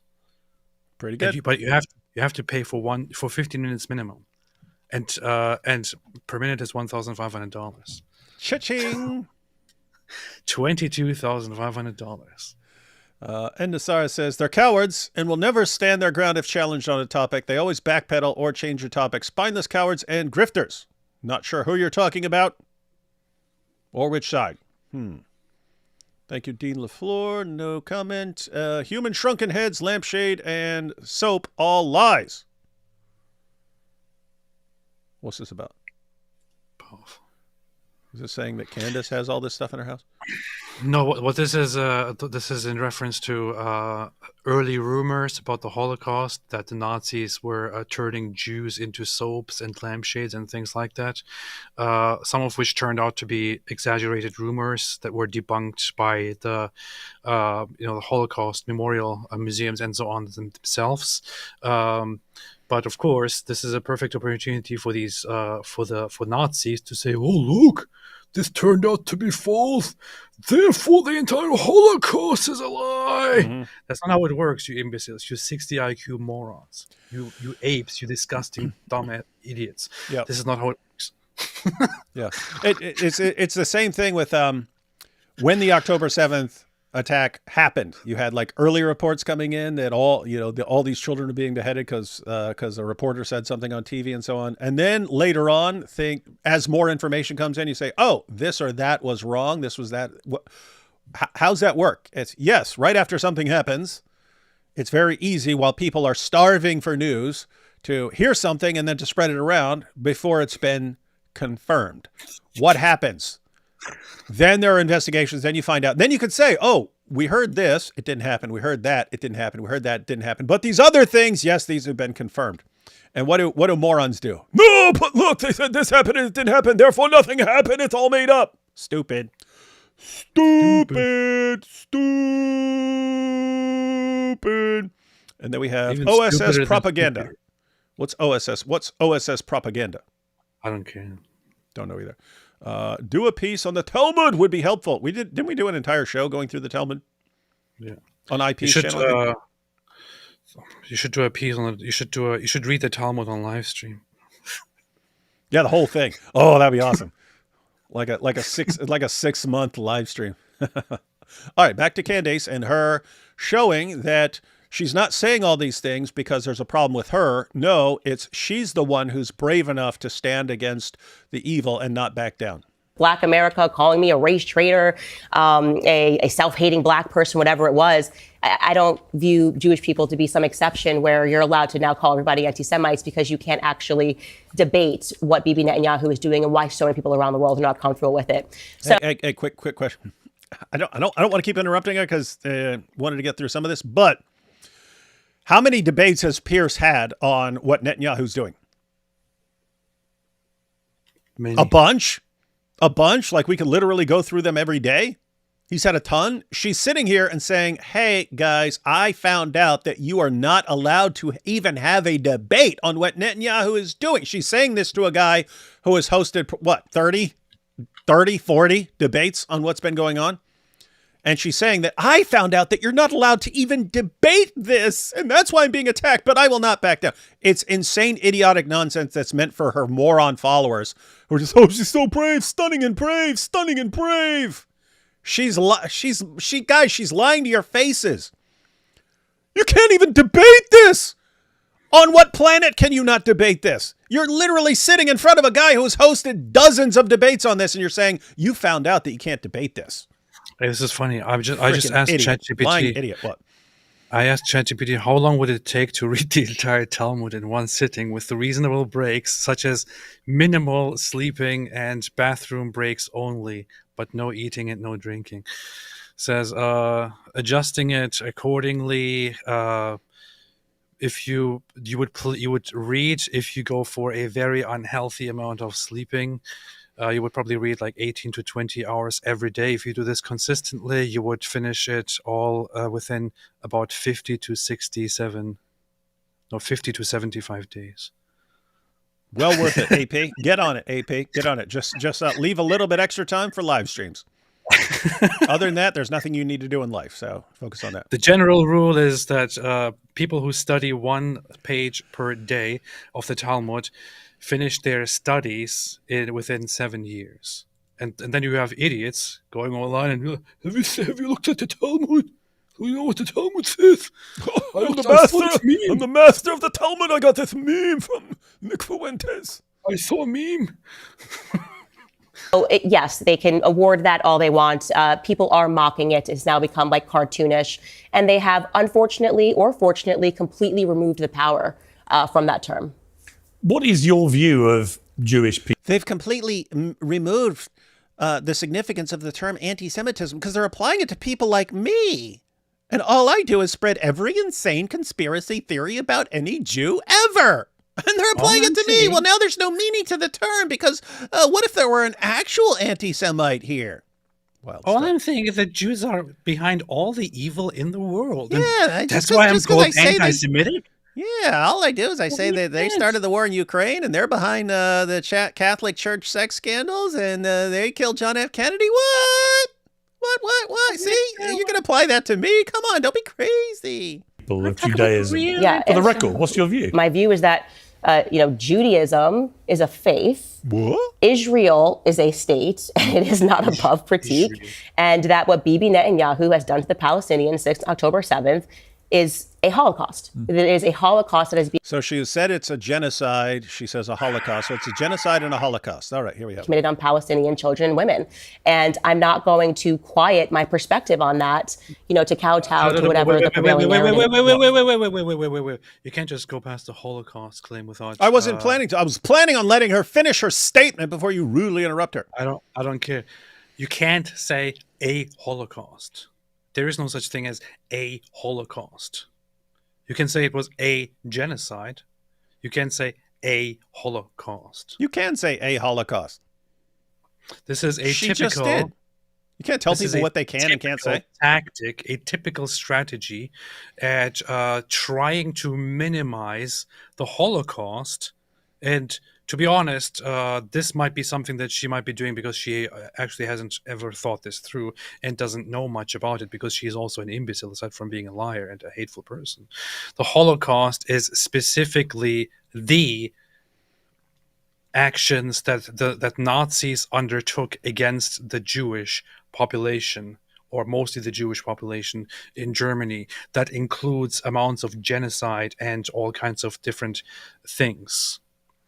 It is the Holocaust. It is not a Holocaust. It is the Holocaust.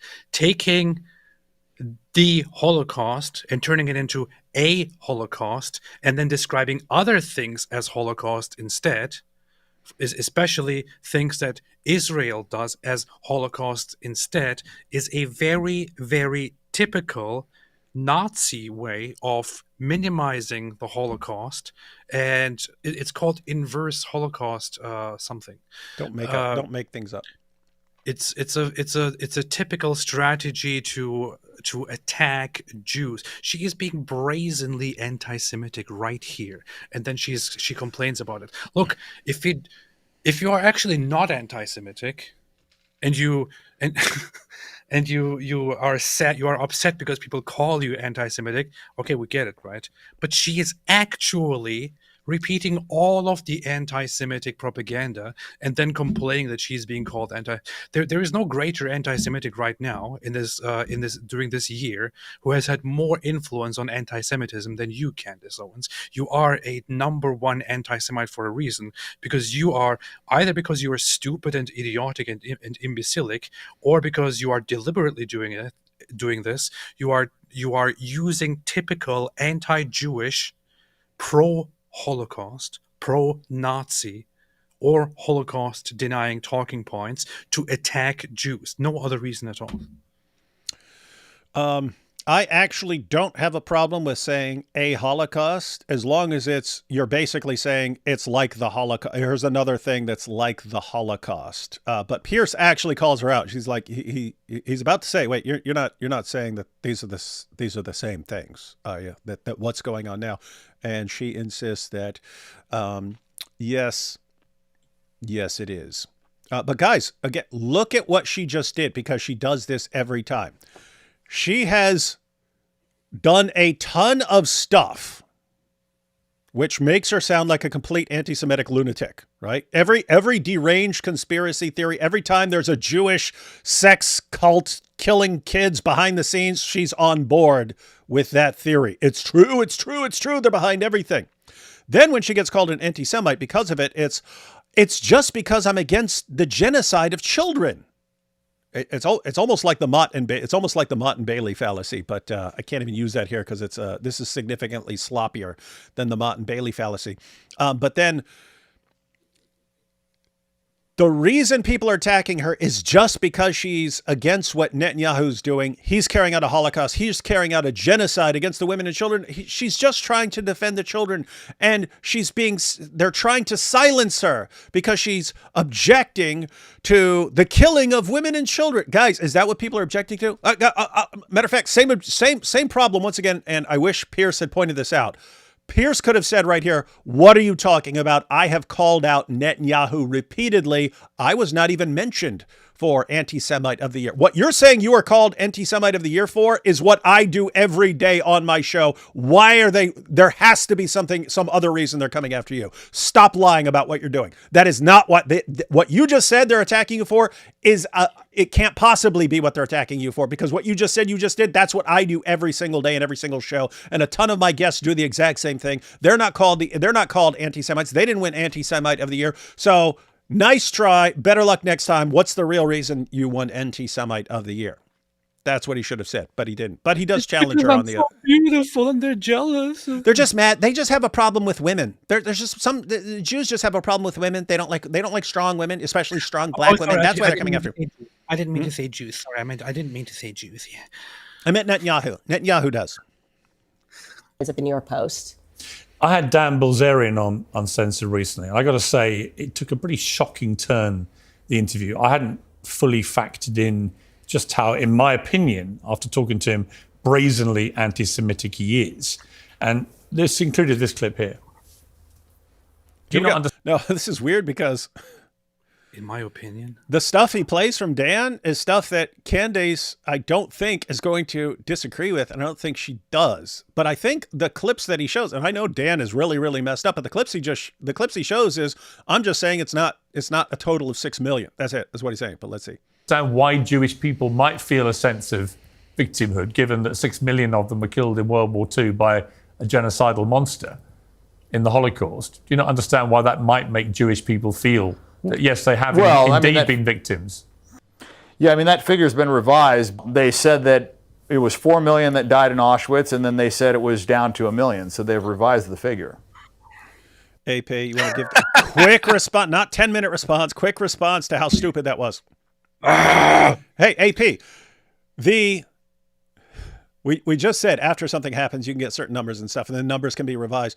The 6 million, that takes into account the revisions over the decades, doesn't it? Okay, guys, the 6 million estimate, that takes into account, these guys said they killed this many, but it was actually fewer. Once we go through the records, it's actually fewer. The number 6 million, so he's doing the exact same thing. Immediately afterwards, when they're trying to figure out how many they killed at this camp or that camp, some of them were overestimating, and so on. Therefore, since some of them were overestimating, then you can't trust any of the numbers, and they're all exaggerated.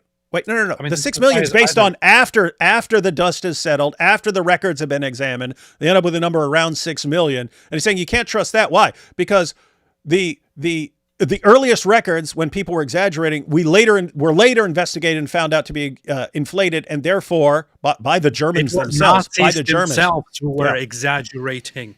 Nazis themselves. Don't trust somebody who has the brain of a Neanderthal like this guy here, who's sitting here looking like a complete psychopath. You're jealous of his haircut.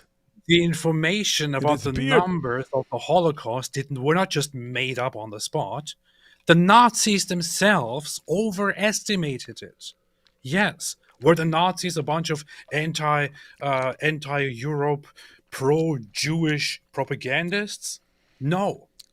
The Nazis themselves, during the Nuremberg trials and outside of it, significantly overestimated the number of Jews that they actually killed in the chambers, because this was something that they kept, which they kept largely a secret. It was a very, very sensitive issue.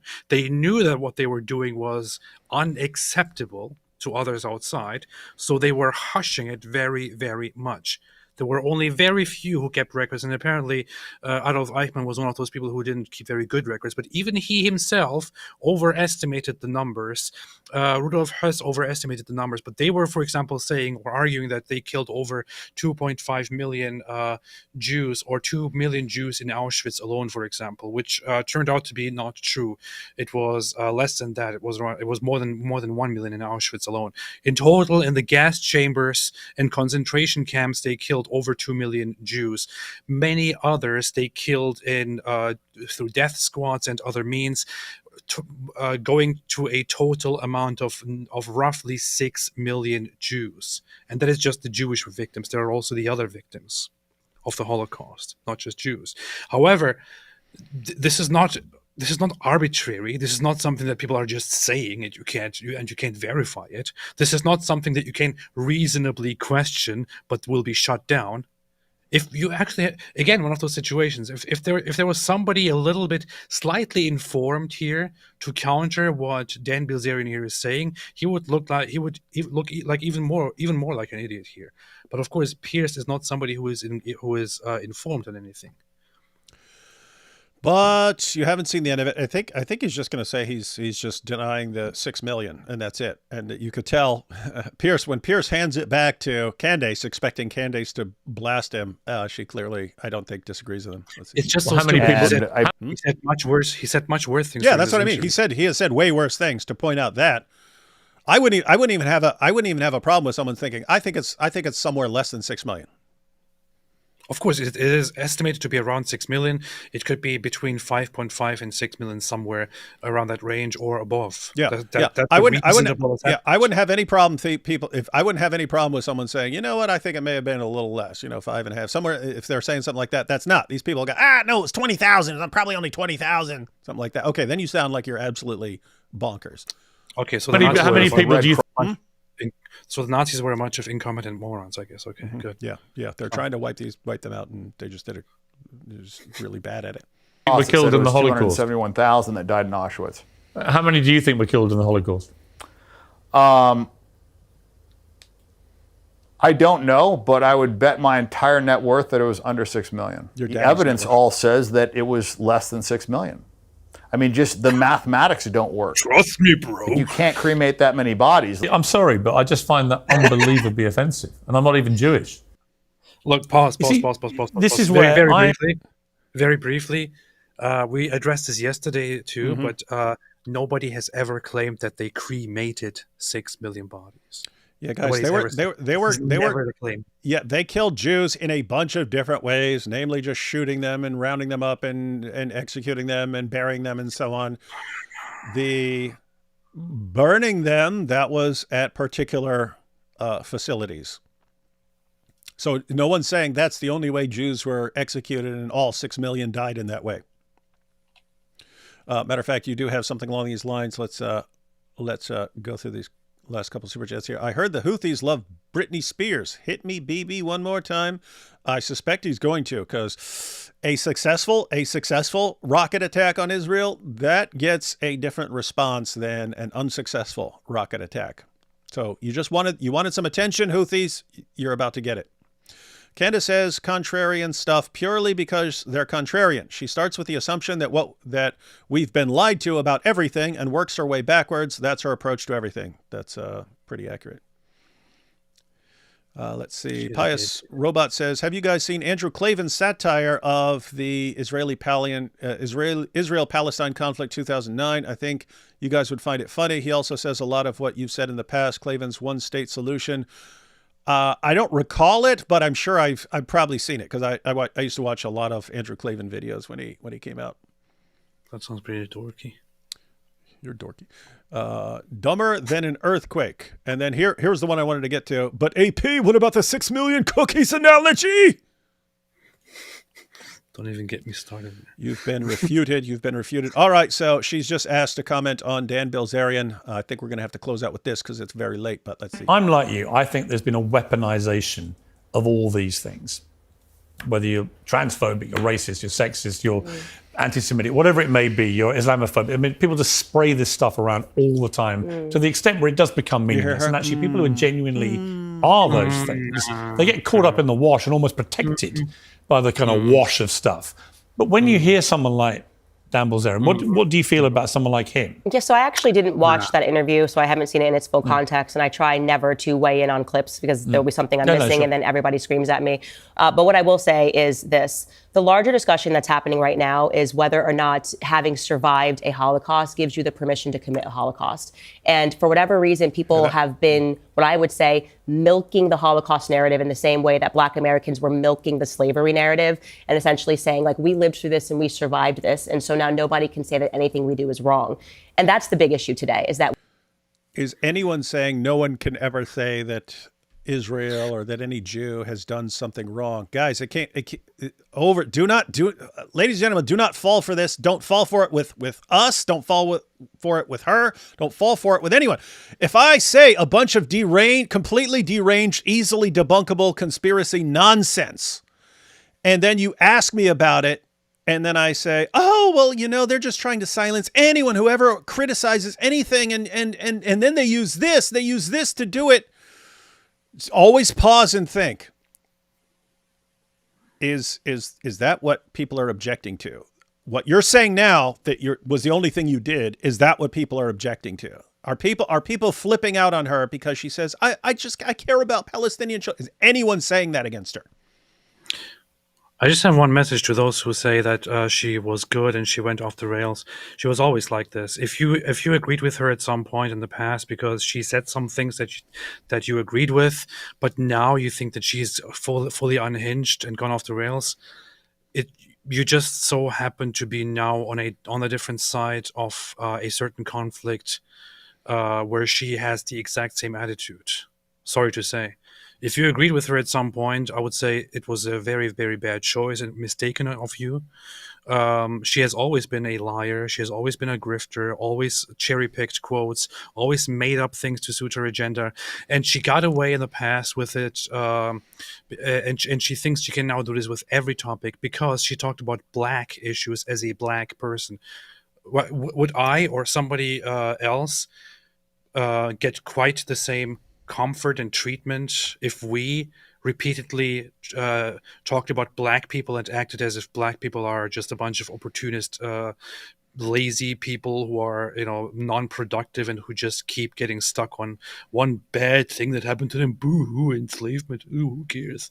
Would we get the very same treatment that she gets? No. Because she is black, she was picked out, fished out by opportunists and put on a plate because they thought, oh, look at this. There is a black woman who agrees with us. We can have her on board and she can say everything that we want to say and be totally fine with it and get away with it. So they put her there and she started blasting at black people and the slavery narrative and everything that is out there. And she got away with it indeed. Now she's doing the very same thing with Jews and Israel, but doing it in a much, much worse way, appealing to Nazis, appealing to Holocaust denial, appealing to literal mass murderers who joining in all kinds of lies against Jews. She was doing similar things on a much smaller scale when she was cherry picking quotes from slaves, slave owners, activists, even pro-abortion activists. Like I would say that her activism on the whole abortion thing was largely justified, in my opinion. However, even there, if you want to look at the details, you don't have to agree with somebody just because they're on your board. She was one of those people who were having the abortion debate in a full-blown dishonest way, cherry-picking things, misrepresenting quotes in order to make her point. She has always been like this. You don't have to respect her or like her just because she is on your side. Okay, so there are others who have always been on the same side with her, but who are actually respectable people. She is not one of them. She's a liar. She's ignorant, and she just needs to shut up, honestly. So AP, based on what we know about her, if she were, suppose she got even more, so suppose she's coming out against abortion and. But suppose she dialed up, like misquoting her critics, and then started tossing all these started adding accusations that actually these pro-choice people are part of an evil, satanic, child sacrifice cult, and they're offering up these aborted babies to Moloch.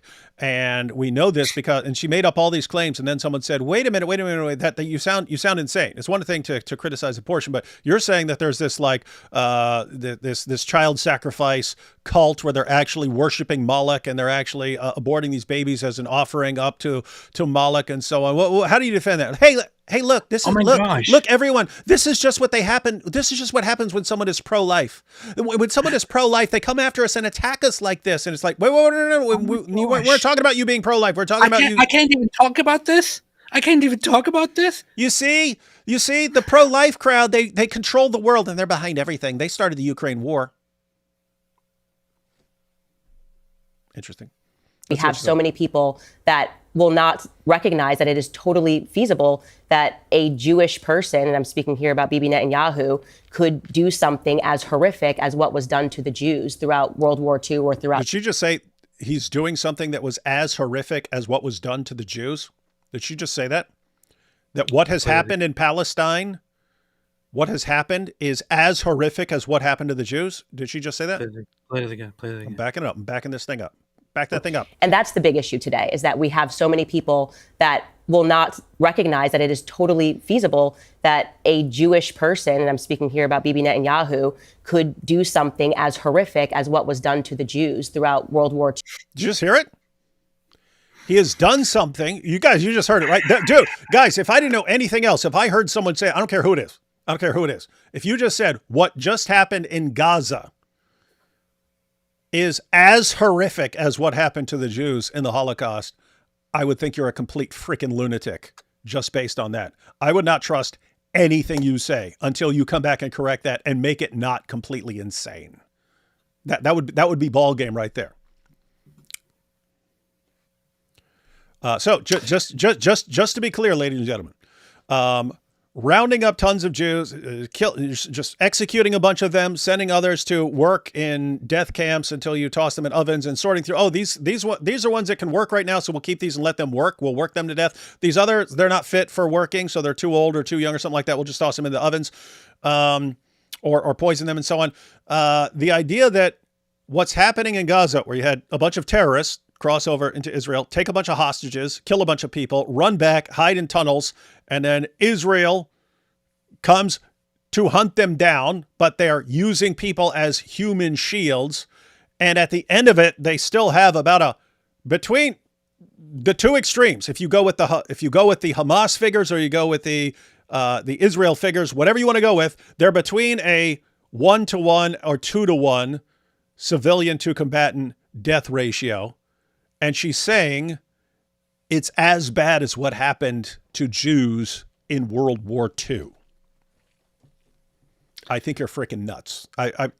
Candace, with that alone, you sold me on the claim that you are a grifting, garbage, terrible person. And every one of you right here who is defending, she's absolutely right.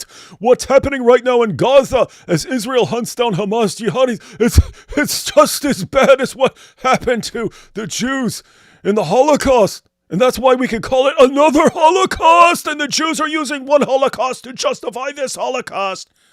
I'm done, Candace. You're a joke. You're a freaking walking clown emoji. You know what Israel has been doing to, and so is everyone who's agreeing with her on that. I don't care what kind of groper you are, whatever, what Candace fan, groper, whoever. If you agree with that nonsense, you're a terrible, terrible person. And the fact that you think you're the good people in this discussion shows what a freaking joke you are. All right, go ahead, AP. What Israel has been doing to the Palestinians is to acknowledge their right to exist and to offer them a peaceful solution. And from the very beginning, consider the possibility that they might establish their own state, or at least an autonomy within a greater state or something like that. This option was considered in 1948. It was given to them in 1948, 1967, 1970s, 1980s, 1990s, early 2000s, 2010s, and so on. And has been very much since the Palestinian Arabs have never accepted it, because they have a problem with it all, because they have a problem with the existence of Jews and the Jewish state. At least Israel has allowed them to exist within the territories that they partly control, and to also work inside Israel. This is what Israel is doing. As a result of repeated terrorist attacks, Israel is now waging a war to wipe out terrorist cells once and for all. What Nazis did in the Holocaust was to round up, declare unfit for life, declare inferior and poisonous and evil and unfit to life, and thereby want to wipe out every single Jew out there, no matter what he has done, with no right to exist. As long as Jews exist, evil will be there. We have to purify the human race and make it all Aryan. That was their idea. Have to wipe out Jews, wipe out Roma, wipe out other minorities, wipe out black people when it comes to it. Funny enough, we're sitting here with a black person who defends Hitler and the Nazis. Wipe out other inferior populations, and so on. This was their idea. And because of their idea, they started rounding up. They made a map with Jews per region, an estimate of how many Jews live here, how many Jews live there, and how many need to be killed to make those places Judenfrei, free from Jews. The eventual goal was to defeat the Soviet Union and Great Britain and the Allies, and go down to the Middle East and also eradicate the Jews there. This was their system. She really thinks that these two behaviors, these two treatments of minorities, are same thing. if you agree with this, I don't want anything to do with you. I don't care about your opinion. I don't care who you are. I think you need to shut down, log off, delete everything that you do online, and never show yourself again in public, or just admit to being a horrible person and a hateful individual. Don't claim to have good morals, good standards. Don't claim to care about the truth. Don't act like these other people are the bad guys. You are the bad guys. And please don't speak in the name of Christianity. C says, "Get off Israel's nuts, David. Just move." By the way, AP, when I was saying the other day, like anything you say, they just go, "Oh, why are you licking Israel's balls? Why are you on Israel?" No, that's their only response. Look at this. Just move there, my Christian brother, and see how you're treated. AP, didn't we go to Israel? I've been to Israel multiple times. Yeah. We saw how we were treated. Anyone ever mistreat us there, AP? Not a single person.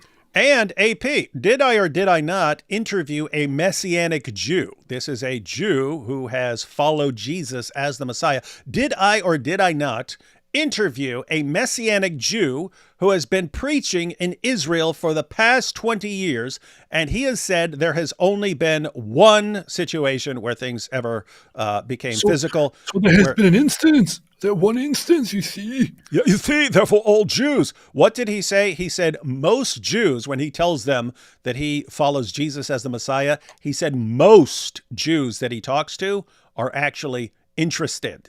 And they ask him why, and they sit there and listen because they find it intriguing that what? You actually follow Jesus like the Christians do? Why is that? He says they're interested in it. So C, where are you getting the idea that if I go to Israel, they're just going to beat me up and spit on me and kill me? Where are you getting that idea? Because you follow people like Candace and Nick Fuentes and all the other lying anti-Semitic Comrade, you clown retarded. emojis. Jews hate Christians. Stupid idiot. All right, we're The gonna. majority of Jews don't spend a second in their lifetime thinking about Christians. What do you think? Look, I want to say this again. All those who are all day here blasting Jews and acting like they're evil people, demons, and so on, and they deserve what's coming. Don't you guys realize that if Jews were just like you, they could turn around and say, "Look, guys, look at how Christians talk about us all day long." Don't you guys realize this? Mm-hmm. Are you people all retarded collectively? I'm sorry, I'm losing my patience with these people. Yeah, guys, see, let me break down what AP just said. Think about this. You sit around, Jews, but what about the Jews? AP's pointing out Jews aren't paying the slightest bit of attention to you. They don't care. But you're sitting there saying, Jews are all there sitting back there conspiring, talking about destroying us and how we have to destroy them. You see, this is what Jews do. And they're not doing that at all. But if Jews acted like you, they would be, according to you, entirely justified in going, look at what C says, look at what Candace says, look at what these Christians say, look, this is what Christians do. They're all trying to conspire against us to destroy us. There's so many of them. They control so many things. They're trying to get us. They're trying to kill us. Oh my goodness, look at what Christians are doing. And they'd be entirely justified because it's exactly what you do. What a bunch of clowns. All right, well, we'll end on that. We'll take these last couple of super chats. And then I know this hurts, but I have to say it. To all those who engage in anti-Jewish behavior all day, every day, Jews are better people than you. That's true. That's true. To be clear, not all Jews. You could have a horrible person who's a Jew. We're just talking about your average Jew is a much far superior person to any groper out there. Any groper. Yeah. All right, AP. I didn't get through half the stuff that I wanted to cover. We were going to get to the Liberty incident and so on because Candace loves to bring that up. I don't know if you want to do a part 2 on your channel. There is still a ton of stuff. We didn't get through half the stuff because you talk too long. Anyway, I'll take these last couple of super chats. The terrorist loved AP. He was a Zionist. Yeah, that's true. Powerful. Why don't people like Candace go help the poor, starving people of Palestine? These people are as sharp as an eraser and have no points. Side note, just saw a funny music video someone made of you two. Look up Tell Me by Sal. A bunch of people, including, I think, AP, have sent me that today. I have not seen it, Sal. I look forward to watching that as soon as we're done. I started listening to it and I started cracking up. It's actually very good. Okay, we're going to check that. And Sal does some bangers, man. Sal does some absolute bangers. So, yes, I will definitely be checking that out. Well, Candace is almost as bad as Mike Winger. Guys, I've said a lot of stuff about Candace, but let's not go too far. Let's not be like them and exaggerating. Come on. D. Wood, many people know nothing about war. They think it's like Call of Duty. Yeah, and Candace does as well. If I recall, as this goes on, when Pierce asked her, okay, what should Israel have done? She's like, nope, they should have just been extremely tactical and not hurt any civilians, just been very tactical. You go do that. You go do that. Yeah. Mm-hmm. All right, everyone. Thanks for watching. AP, what do you want to do tomorrow? I don't know. Talk about how hopeless society is. Probably. That we can. It's Exhibit A. We've got Candace Owens here and her fans. Powerful stuff. All right, guys, we'll be back tomorrow for more powerful stuff about powerful topics with super-based D. Wood and AP. All you gripers, crybabies, sniveling crybabies, all you anti-Jewish scumbags who are watching, be sure to join us because we'll have more stuff that hurts your feelings and makes you feel bad and makes you go, oh, you see, the Jews are paying them. Oh my goodness, what a bunch of losers. Catch y'all next time.